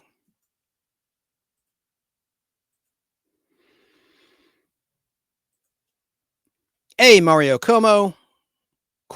B, George McGovern. C, Hubert Humphrey. Or D, Walter Mondale. Meeps Music says Peanut Farmer. Joe Gutfeld says Mondale. Meeps Music says I forgot his name. Well, that's why I'm putting these on the screen, my brother. Who was the vice president of the United States in 1978? No Google cheating. Meep said Reagan. And again, your choices are A, Mario Cuomo, B, George McGovern, C, Hubert Humphrey, or D, Walter Mondale. Esmeralda guessed D, Walter Mondale. So did Joe Gutfeld. The answer, of course, is Walter Mondale, who was the 42nd vice president of the United States, serving from 1977 until 1981 under President Peanut Farmer Jimmy Carter from my state of Georgia. He was a champion of liberal politics and civil rights and a close advisor to President Carter. He was inaugurated on January 20th, 1977, succeeding Nelson Rockefeller in the office under President Ford. Mondale and Carter were defeated for re-election in 1980 by Ronald Reagan and George H.W. Bush. Next question. We're going to 1974 with this question. I need to do a prize. I haven't done make this a prize question. What the hell? First person to answer correctly. I'm sorry to be a cheapo with these prizes, but you'll get 5 Batman 89 cards or 5 Grease cards. I should give some Dynamite magazines away, but let me do the cards first. Let's do some cards. Okay. Introduced in 1974, what became a popular item to wear at the beach? Let me give you some choices. First person to answer correctly will get your choice of 5 Batman cards or 5 Grease cards, your choice.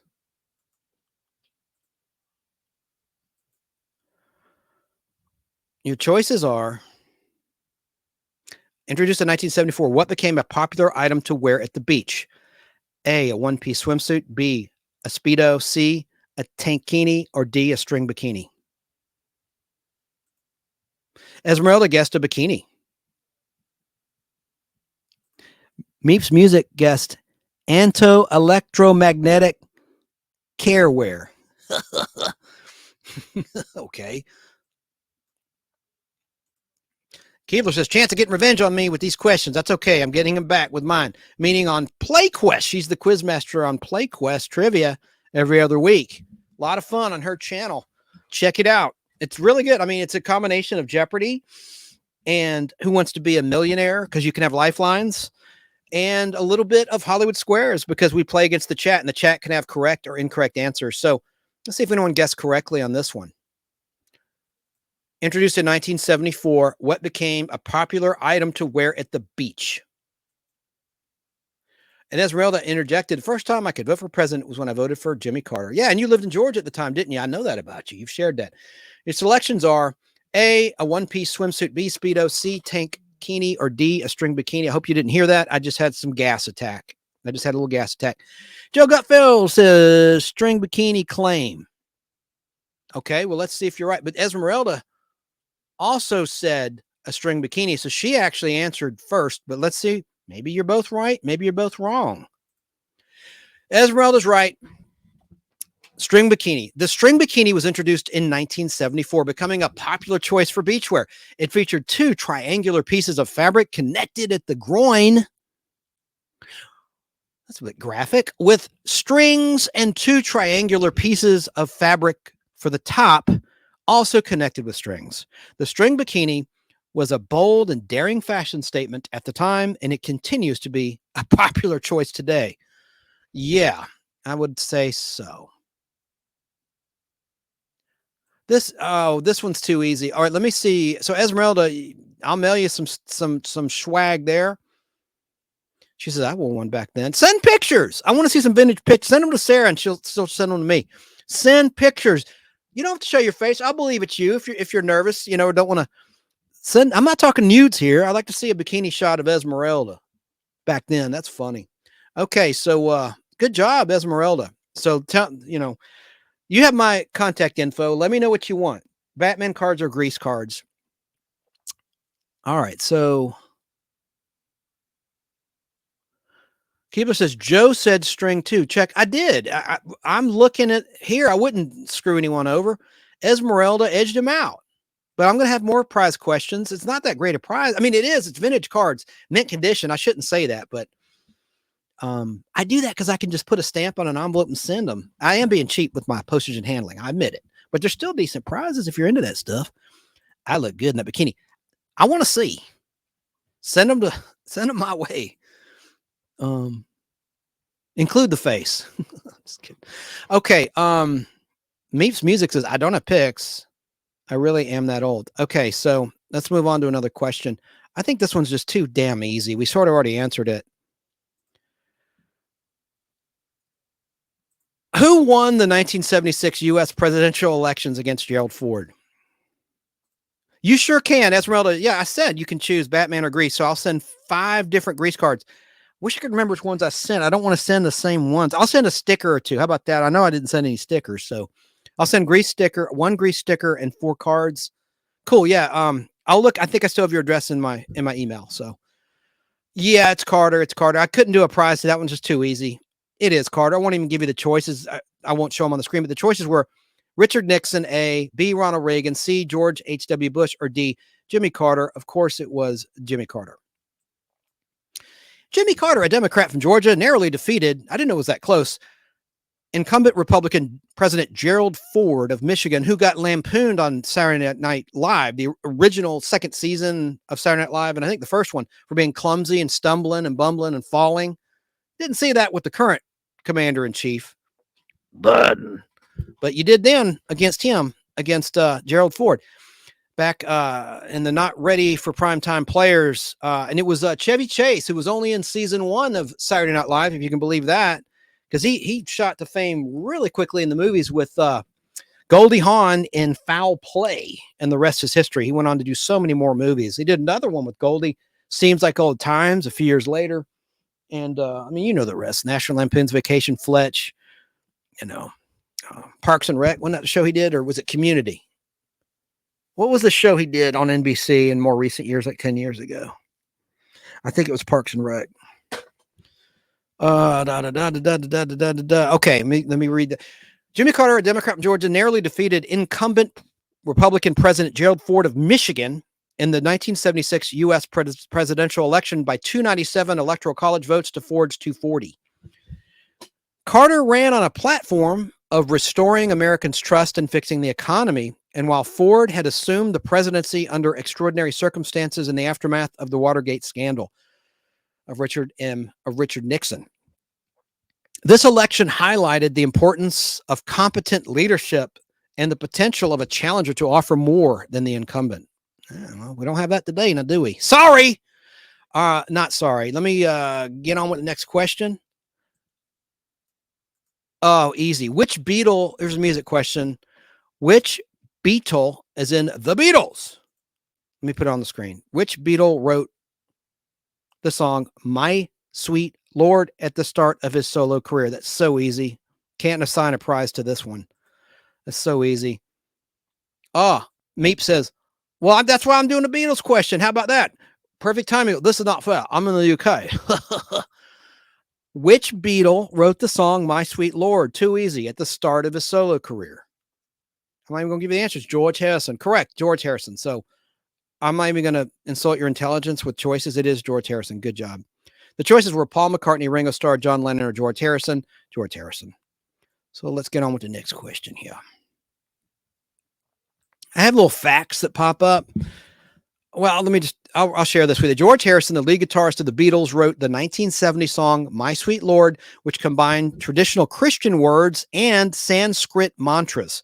The song was a huge hit and was praised for its message of abandoning religious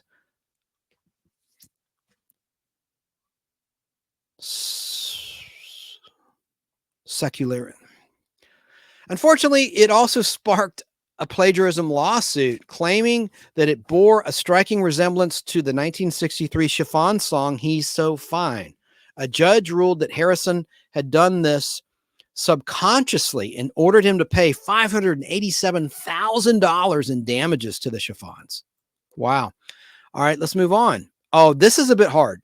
Let's I'll do a prize one for this too. If you've already won a prize like Esmeralda, this just let someone who hasn't won anything yet. And it's again, it's same prize, your choice of Grease, 5 Grease or 5 I'm getting punchy, 5 Grease cards or 5 Batman 89 cards. The question is, who won the Nobel Peace Prize in 1972? And I will put your choices on the screen.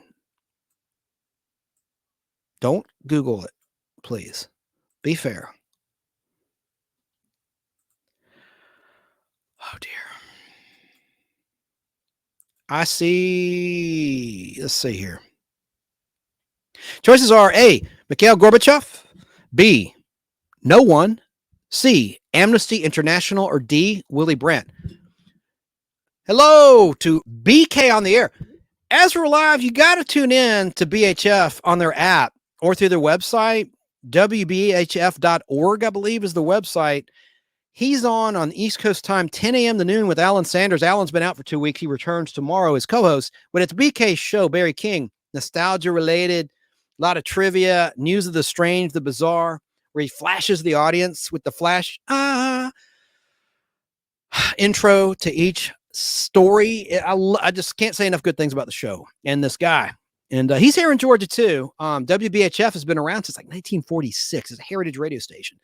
And BK has won awards, broadcast awards with the Georgia Association, Georgia Radio. He might wind up winning the Georgia Radio Hall of Fame. You never know. Good on you, man.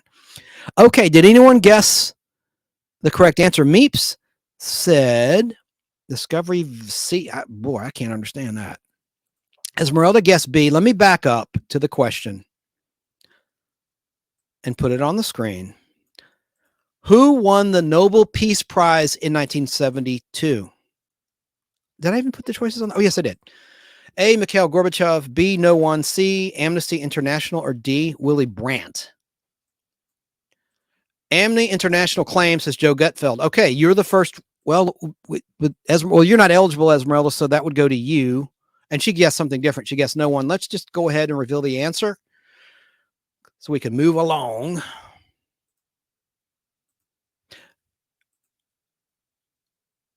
In 1972, the Nobel Peace Prize was not awarded as the prize money was allocated to the main fund. This was the second time in the history of the Nobel Peace Prize that it was not awarded, with the last time being in 1967. The last Nobel Peace Prize awarded before 1972 was to Soviet dissident, I cannot even pronounce this name. I'll just spell it. Last name Solzhenitsyn in 1970. Solzhenitsyn in 1970. I'll guess that's how you pronounce that name.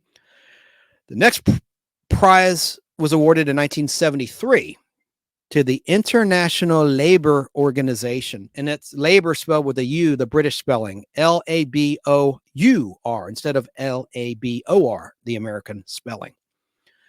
Wow. Okay, so let's get on to the next question.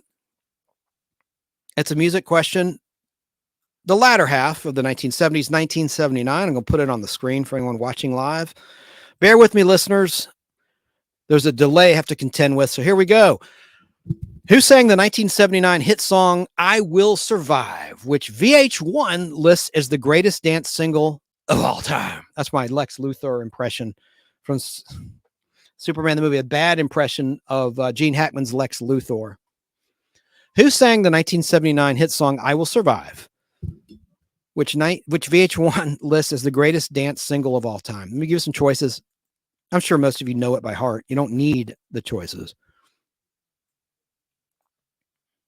Was it A, Sister Sledge, B, Donna Summer, C, the Bee Gees, or D, Gloria Gaynor? Joe Gutfeld, you're right on it, man. Gloria Gaynor. So you get a prize. I didn't keep up with the last question. I don't think you got it right, but you got this one right. It was Gloria Gaynor. Don't even need to check. I know it by heart. So email me at goldar3@aol.com with your choice and a mailing address. You want 5 Grease cards, or do you want 5 Batman 89 cards, each or which in mint condition? So Gloria Gaynor's Grammy-winning song, I Will Survive, was released in October of 1978 and became one of the most popular disco songs ever made. It reached #1 on the U.S. Hot 100 on March 10th, 1979, and has since been covered by many other artists. The song was written by Freddie Perrin and Dino Thakaris and has become an anthem for resilience and strength. It remains one of the most iconic disco songs of all time. The greatest real estate swindle of all time. That's the line in Superman the movie I was doing a bad impression of that Gene Hackman performed. Okay, let's get on with another question in our 1970s trivia. In which U.S. state did the deadliest prison riot in history occur in September of 1971? That's pretty easy if you think about it. I'm going to give you 4 state choices to choose from. Again, listeners and viewers, the question is, in which U.S. state did the deadliest prison riot in history occur in September of 1971? Your choices are A, Pennsylvania, B, California, C, New York, or D, Illinois. Looking for a state, Joe. Esmeralda guessed C, New York. What say you? Question is, in which U.S. state did the deadliest prison riot in history occur in September of 1971? Was it A, Pennsylvania state, B, California state, C, New York state, or D, Illinois state? Let's just move along. Esmeralda guessed C, New York. Is she right? Let's find out right now. She is correct. And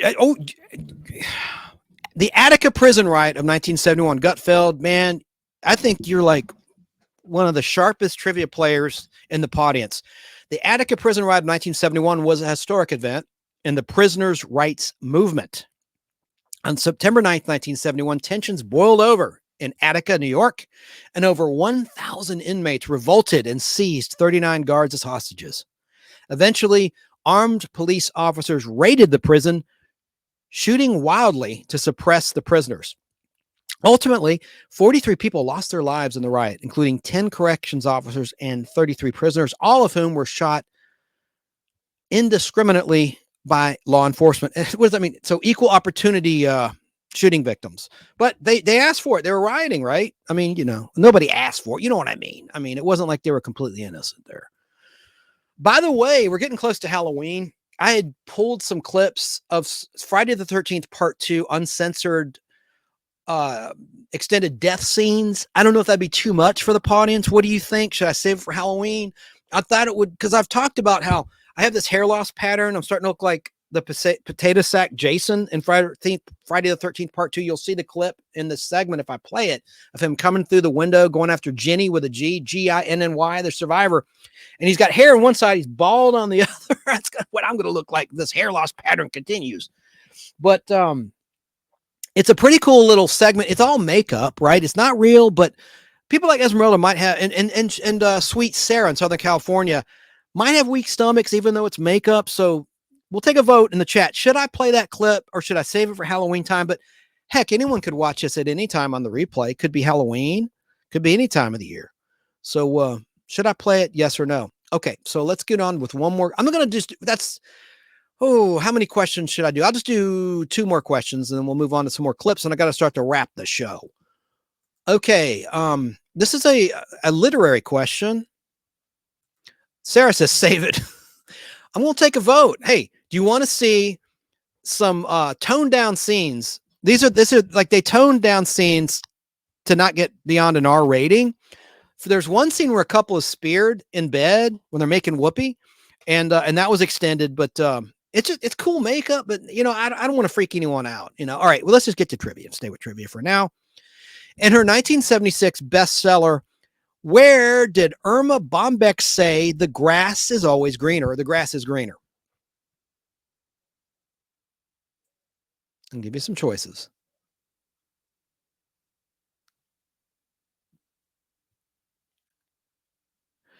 Let me give. Hey, Jerry Dobson, Nostalgia World. Oh, I didn't put the choices up. Your choices are A, over the septic tank, B, in her neighbor's yard, C, on the other side of the fence, or D, at a big dog's house. Put them on the screen.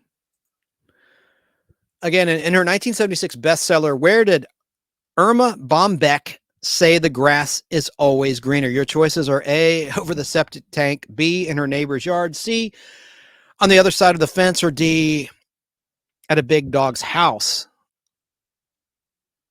Esmeralda guessed A, the septic tank. Joe Gutfeld guessed on the other side, which is C. Let's find out right now. I'll do one more question after this, and then we'll save the rest of the 70s trivia for next time. All right. Irma Bombeck's 1976 bestseller, The Grass is Always Greener, over the septic tank, humorlessly depicted suburban home life and offered insight into family life. Her book was a hit and has remained popular over the decades. Final question on our 1970s trivia. We'll pick up where we left off next time here on the Nostalgic Podblast, which is the show you're listening to or watching now. In which country was the first test tube baby born? This is in the 1970s.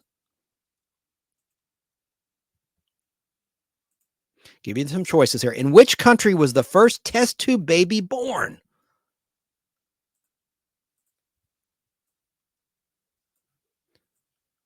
That just gives a whole new meaning to baby on board, doesn't it? Test tube baby. Tain't natural. It's an Outer Limits quote from The Sixth Finger, with pre-Man from Uncle David McCollum playing an experiment subject who goes 1,000,000 years into the future of man's evolution. Tain't natural. In which country was the first test tube baby born? Your choices are A, Canada, B, the USA, C, England, or D, South Africa. And Mr. Joe Gutfeld guessed B, the United States. Keebler says, I'm just waiting on 80s trivia. That'll be next. We're going to move along. And Esmeralda says, I have no clue. Well, let's find out together right now. In 1978, Louise Brown became the world's first test tube baby. Let me put it on the screen if it'll all fit. The answer for our last question tonight. And we'll move along. Hang on, guys. I'm sorry, listeners. Very clunky.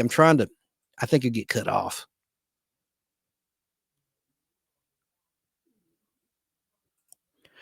In 1978, Louise Brown became the world's first test tube baby when she was born in Oldham, England, after being conceived in vitro fertilization, IVF. This marked a milestone in IVF and has come to represent the origin story of the technology. Man, that and cloning freaks me out of 10 years growth, and did freak me out of 10 years growth because I'm a little guy. Keebler says, it's good. Chance can copy and paste, or we would have A, B, C, E for choices. I know you've got to see, those watching live, you've got to see and hear, even if you're not watching or listening live, you got to hear the choices. Can't just say them, not always. And that's not a slight to anybody. I just try to do the best I can do. I compete with myself. I don't compete with anybody else. I try not to. I just compete with myself. That's how you grow and get better at what you're doing. She says, I don't know nothing about babies. So you've never had kids? That's cool. I never had kids. A lot of people in the chat right now never had kids. I'm not going to mention any names. I mean, not natural kids, but I think it counts if you raise a kid through marriage for sure. I'm going to clone Chance. Definitely, says my flock is everywhere, Sarah.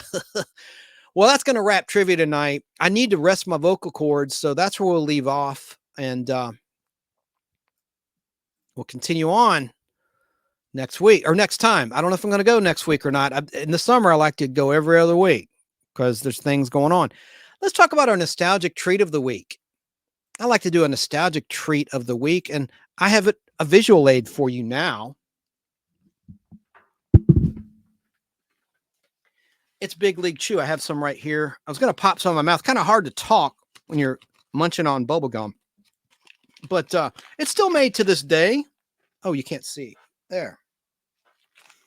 I love the way this gum smells, and it lasts. The flavor lasts in Big League Chew a good long time. This is very brief, just a brief paragraph about Big League Chew, the nostalgic treat of the week. Big League Chew began way back in May of 1980. And of course, it's a brand of bubblegum made to resemble chewing tobacco. It was created by the Portland Mavericks left-handed pitcher Rob Nelson and bat boy and future filmmaker Todd Field. It was then pitched to the Wrigley Company, who makes Double Mint and Big Red and Juicy Fruit and Spearmint. And those are longtime owners, the Wrigley Company, of the Chicago Cubs. So it was pitched to Wrigley by fellow Maverick and former New York Yankee All-Star at the time, Jim Bouton, Bouton, as a healthy imitation of the tobacco chewing habit, which at that time was common among ball players in the 1970s. Big League Chew was introduced in May of 1980 as the traditional pink color already seen in the established brands of bubblegum like Bubble Yum and Bubblicious. The cartoon or Bazooka, I don't like Bazooka that much. It's kind of a hard gum, if you got an old pack, really would mess up your teeth trying to chew it. Or the gum in Topps cards. Donruss had the best bubble gum card gum of all, I think. Donruss and Flair. And actually, Flair, check that. Flair had the best bubble gum. It tasted like Big League Chew. Anyway, the packaging, originally designed by artist Bill Mayer, comes in colors such as neon green for sour apple and bright purple for grape. I like the grape Big League Chew. Here in the Atlanta, Georgia area, you can find at some Quick Trips Big League Chew to this day. The original shredded concept samples of the product were produced by running standard sheets of bubble gum through an office paper shredder. Todd Field, now an actor and director, was not included in the deal with the Wrigley Company despite being involved in the early prototypes of Big League Chew. And it proved controversial due to its association with chewing tobacco. Research has linked children's consumption of candy versions of tobacco products like candy cigarettes, the gum and the hard candy tobacco cigarettes. I love those. In terms of the hard, don't say it, Chance. That's what she said. I couldn't help it. In terms of the hard cigarette candy, it to me tastes like the confection hearts that were green by Brock's and red by Nico Wafer Company. I like the Nico. Those are hard in your teeth, though. The Nico Wafer Conversation Hearts candy. But those flavors taste like the candy cigarettes did to me anyway. Anyway, research has linked children's consumption of candy versions of tobacco products to an increased tendency to take up their real-life tobacco equivalents. Currently, Big League Chew is manufactured in the U.S. by Ford Gum and Machine Company in Akron, New York. After taking over distribution rights from Wrigley in Chicago, Illinois, and moving production from Mexico at the end of 2010, the year I quit smoking real cigarettes. In April 2023, Nelson announced that over 1 billion pouches, a billion pouches of Big League Chew had been sold worldwide. Big League Chew is the official bubble gum of the Baseball Hall of Fame. In 2023, Big League Chew announced an additional partnership with USA Baseball. The original advertising slogan throughout the 1980s, which is still featured today, was, quote, "You're in the big leagues when you're into Big League Chew." By the way, there's a former president, won't mention names because it's not bot friendly, this name. He said big league. We're going to do something big league. And people thought he said Big Lee. That always cracked me up. No, he said big league, like Big League Chew. Anyway, you're in the slogan, you're in the big leagues when you're into Big League Chew. And it's still the current slogan. Currently bills itself as the Hall of Fame bubblegum, bearing an official endorsement from the Baseball Hall of Fame. Okay, we did show a nostalgic music video of the week. I'm going to play another one. This one might get my channel taken down. It's a live version of a song I really love by Rush. Great Canadian band. I was so sad when Neil Peart passed away, one of the best rock and roll drummers of all time.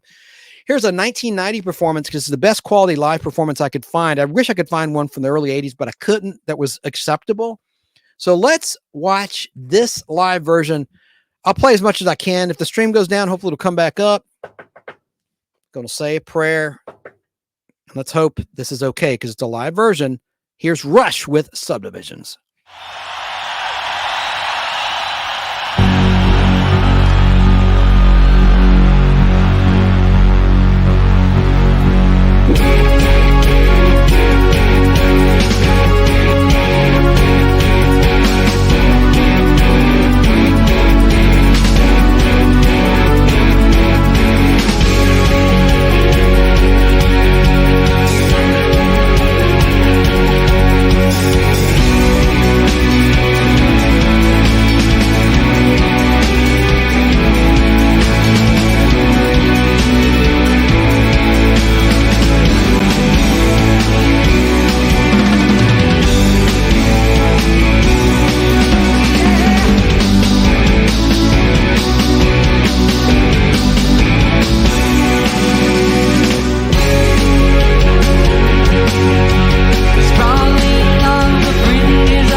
and the crowd goes crazy.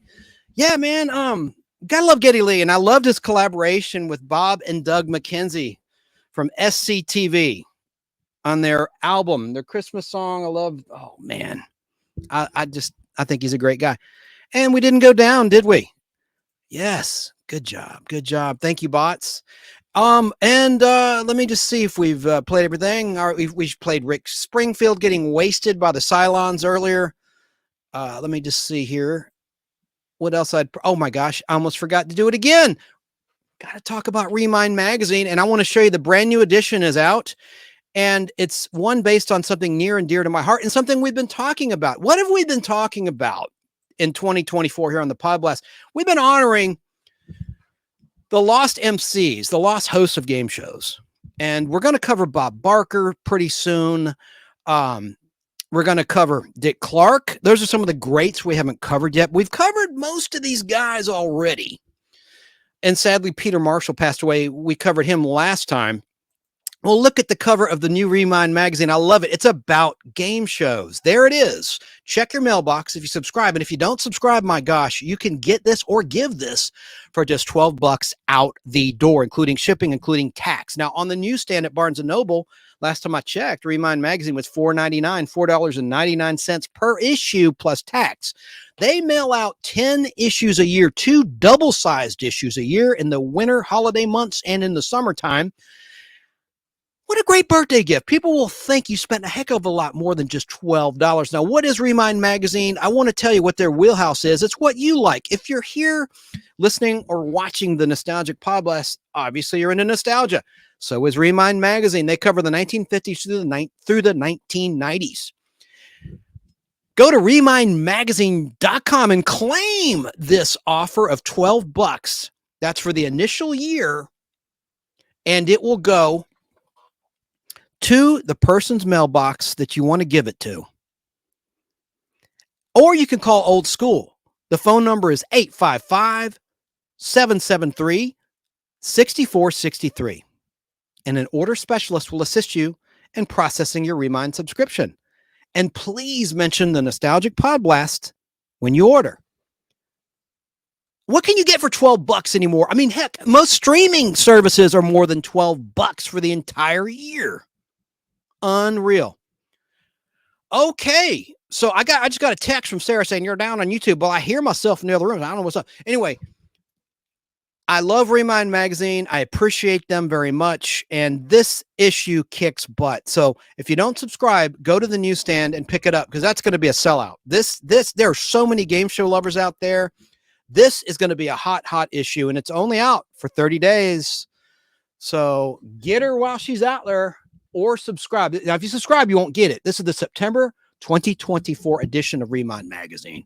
Claim yours today, and please mention the Nostalgic Podblast when you order. It's loaded with puzzles, brain-teasing puzzles, games, all sorts of stuff. Remind Magazine. It just totally fits with what we've been talking about here on the show. Oh, okay. Let me get to the chat. Yeah. Well, let's see here. I am down at saying, well, I got to wrap the show anyway. Let me see what's going on here. I'm confused. I'm so confused.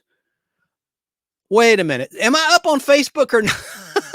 I know I can hear my monitor. I'm up on YouTube. This is just disrupting the show, this nonsense. Not from y'all. I mean, just from the bots. It's like, dude, I thought live versions were okay.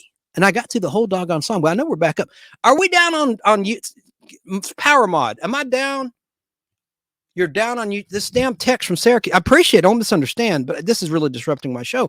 Look, you're looking out for me. I'm not complaining on that. It's just, all right, I don't know what's up. Am I up or not on Facebook?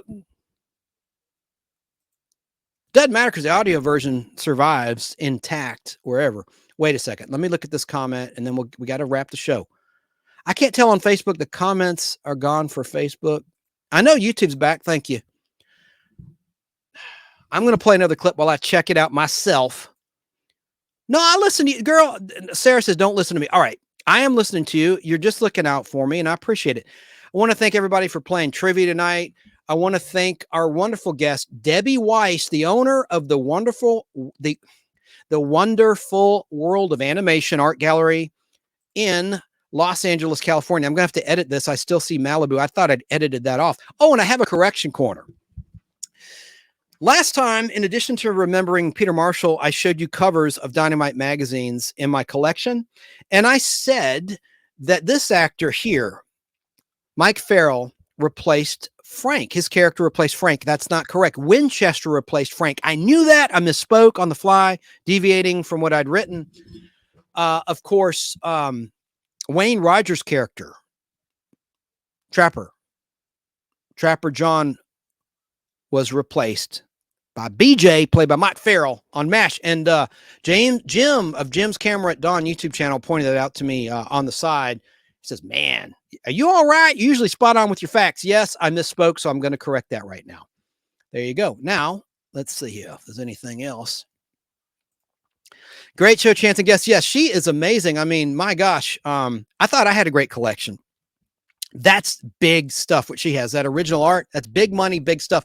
Now, my comic collection is big money, too. Don't misunderstand. But if in case you missed it, that's our guest this week, Debbie Weiss. I don't always have a guest.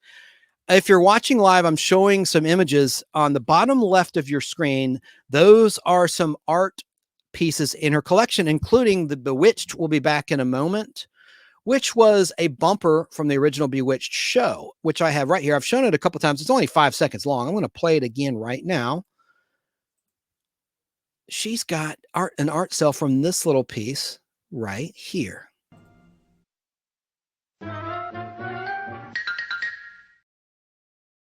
Pretty cool. So let's go back to her image, and she will be back on the Podblast really, really soon. There she is. So anyone listening that wants to see the artifacts and they are artifacts.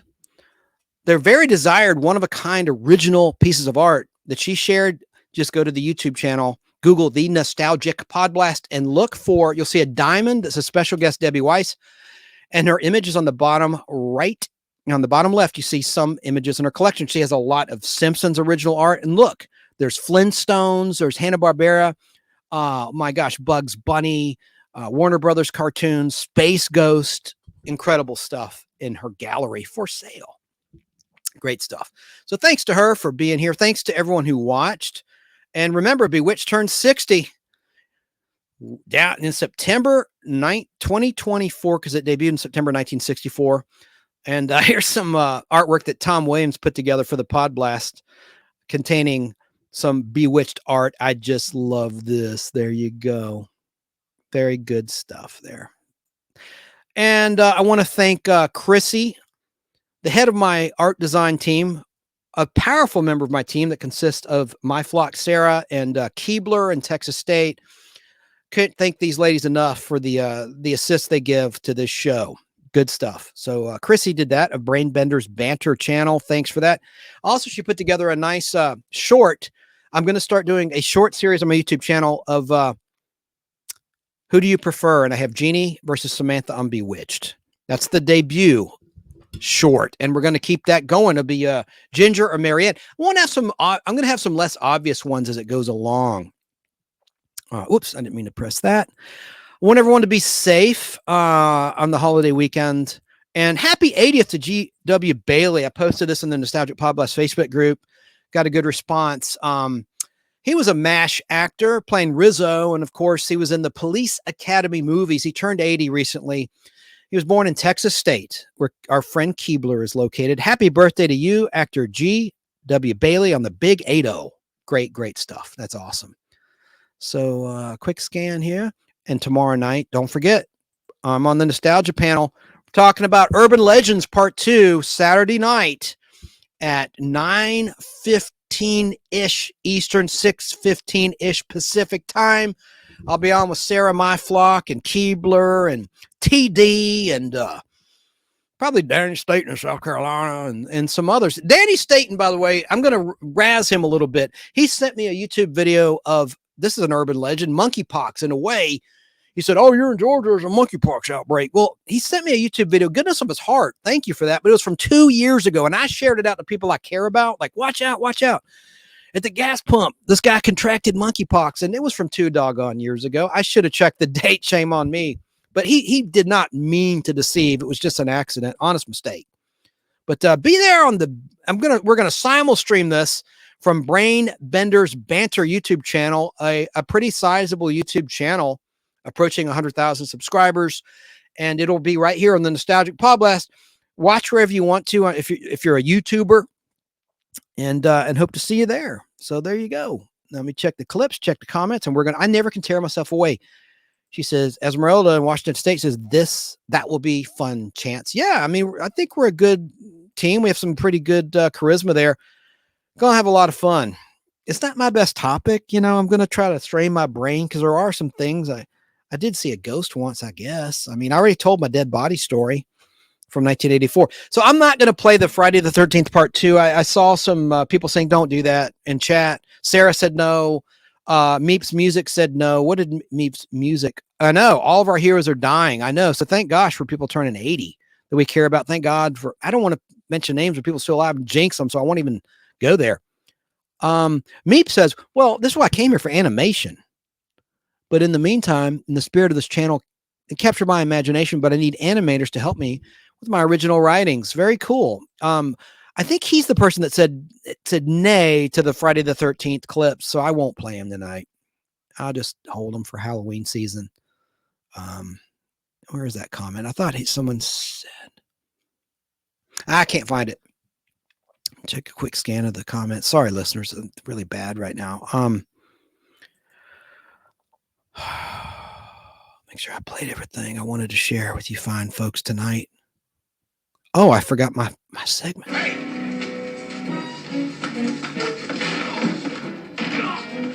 You want to fight? I'll give you a fight.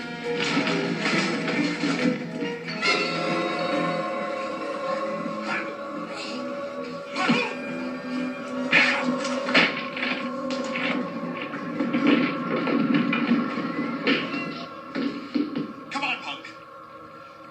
Come on. You want some more? Actor John Crawford there beating up Bill Bixby's stunt double, Rick, who played the in-between Hulk and Prometheus parts 1 and 2, the season 4 premiere of the original Incredible Hulk show on CBS, directed and written by Kenneth Johnson, who's been a guest on the Podblast. But Rick Razin was his name, and he played the in-between Hulk. So he had muscle from afar, and he had that cranium makeup. I love that episode. I watched it recently on 16mm film. Tried to share as a short where Hulk is captured in that episode at the end of part 1, but it got instantly blocked by NBC Universal Comcast, so couldn't do it. My rant of the week. This is my fake rant of the week segment. It's a real rant. It's about, I've told this before. Let me just be brief. The unsubscribe not working. Okay. I can't stand it when you get spammed. Lifeline screening. I'll just shout them out, and I'm probably giving them some free. No, I'm going to give them some negative advertising because they will not accept my unsubscribe. I don't know what they are. I guess they're like a screening service, an alternative to check your organs out or something. But I hit unsubscribe and they keep sending me doggone spam email. Just that's my pet peeve this time on the Podblast. So my fake rant of the week is that. And also it's the fact that I really feel like there was a conspiracy to make DVD and Blu-ray obsolete before their time. Case in point, I think studios in my opinion, got irritated with people sharing copyrighted clips on YouTube. And how do they do that? Well, they have to upload it in their computer using a tray. What did they do? Silicon Valley and the manufacturers of MacBooks and laptops and desktops took away the disc reader tray. So you couldn't do that. And also it made studios have more control over their content. That's fine, but own what you love, because I've said it many times, streaming is a shell game. What streameth today may not streameth tomorrow. The classic example is Friends, which was the #1 streaming show for a long time on Netflix. Well, it went to Peacock when NBC Comcast started their own streaming service some years ago. That really upset a lot of people. Same with The Office. That was another hot show that was on Netflix that went to Peacock. And Barry King, BK, and they were talking about this last Saturday in his show. That's what got me thinking about it. He was talking about how the original Star Trek movies, Star Trek II, The Wrath of Khan in particular, I think he said it was on Netflix instead of Paramount Plus, but Paramount owns, of course, the Star Trek content, the original shows, the original movies. So that was strange. So, it's always good if you want to find, like if you didn't have Netflix, you'd be screwed if you wanted to, for whatever reason, watch Star Trek II, The Wrath of Khan. Wrath of Khan! Couldn't do it. So it's so important to own the material you love, music as well as movies and TV shows. And always have a backup, even a VHS. I have a Toshiba combo unit. It plays VHS and DVD, and it converts VHS to DVD. It's a great machine, and you can find this stuff right now inexpensively at thrift shops. Not going to mention names of thrift shops in particular, but you catch my drift. You can go there and check it out, test it, make sure it works. Always have a backup. I learned that from Al Hardy, friend of the show, one of the founding fathers of the Nostalgic Podblast. Important to get that, because now Gen Z has discovered VHS, and VHSs are starting to get pricey.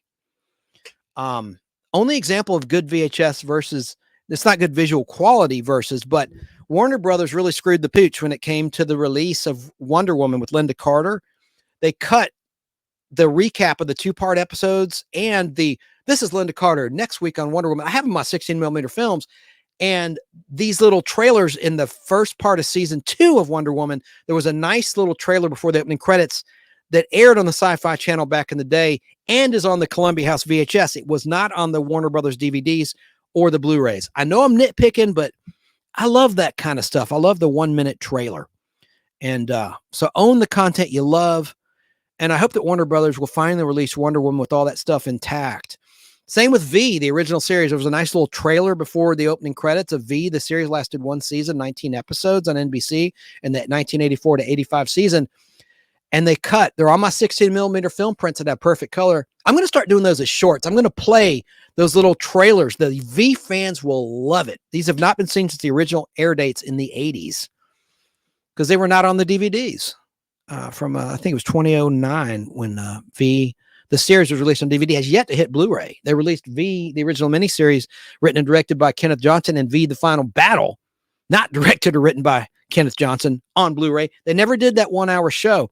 I think that 1-hour show had some elements, still had Robert Englund in it, the original Freddy Krueger. All right. Again, I want to thank our special guest. I think I played everything. If I didn't play everything, I'll save it for next time. Good night, everybody. Good night to chat. I'm going to put your final comments on the screen as we close with a great version of Party on the Patio. I know I played a video version of this, but this is an audio version only with a picture of the band. I love this live version of Party on the Patio. I'm going to close with this instead of the usual the last couple shows. Last Dance by Donna Summer. Let's end with a rocking song. Have a safe, great holiday. We'll see you next time. Hey, and check out BK tomorrow. BK on the air. I'm telling you, you'll thank me. It's a good radio show, 2 hours long. Saturday, 10 a.m. to noon Eastern time. And I don't know why my Southern accent's coming out. And thanks again to Debbie Weiss. She'll be back. And we'll be back next time on the Nostalgic Podblast. Good night. We're gonna have a party on the patio.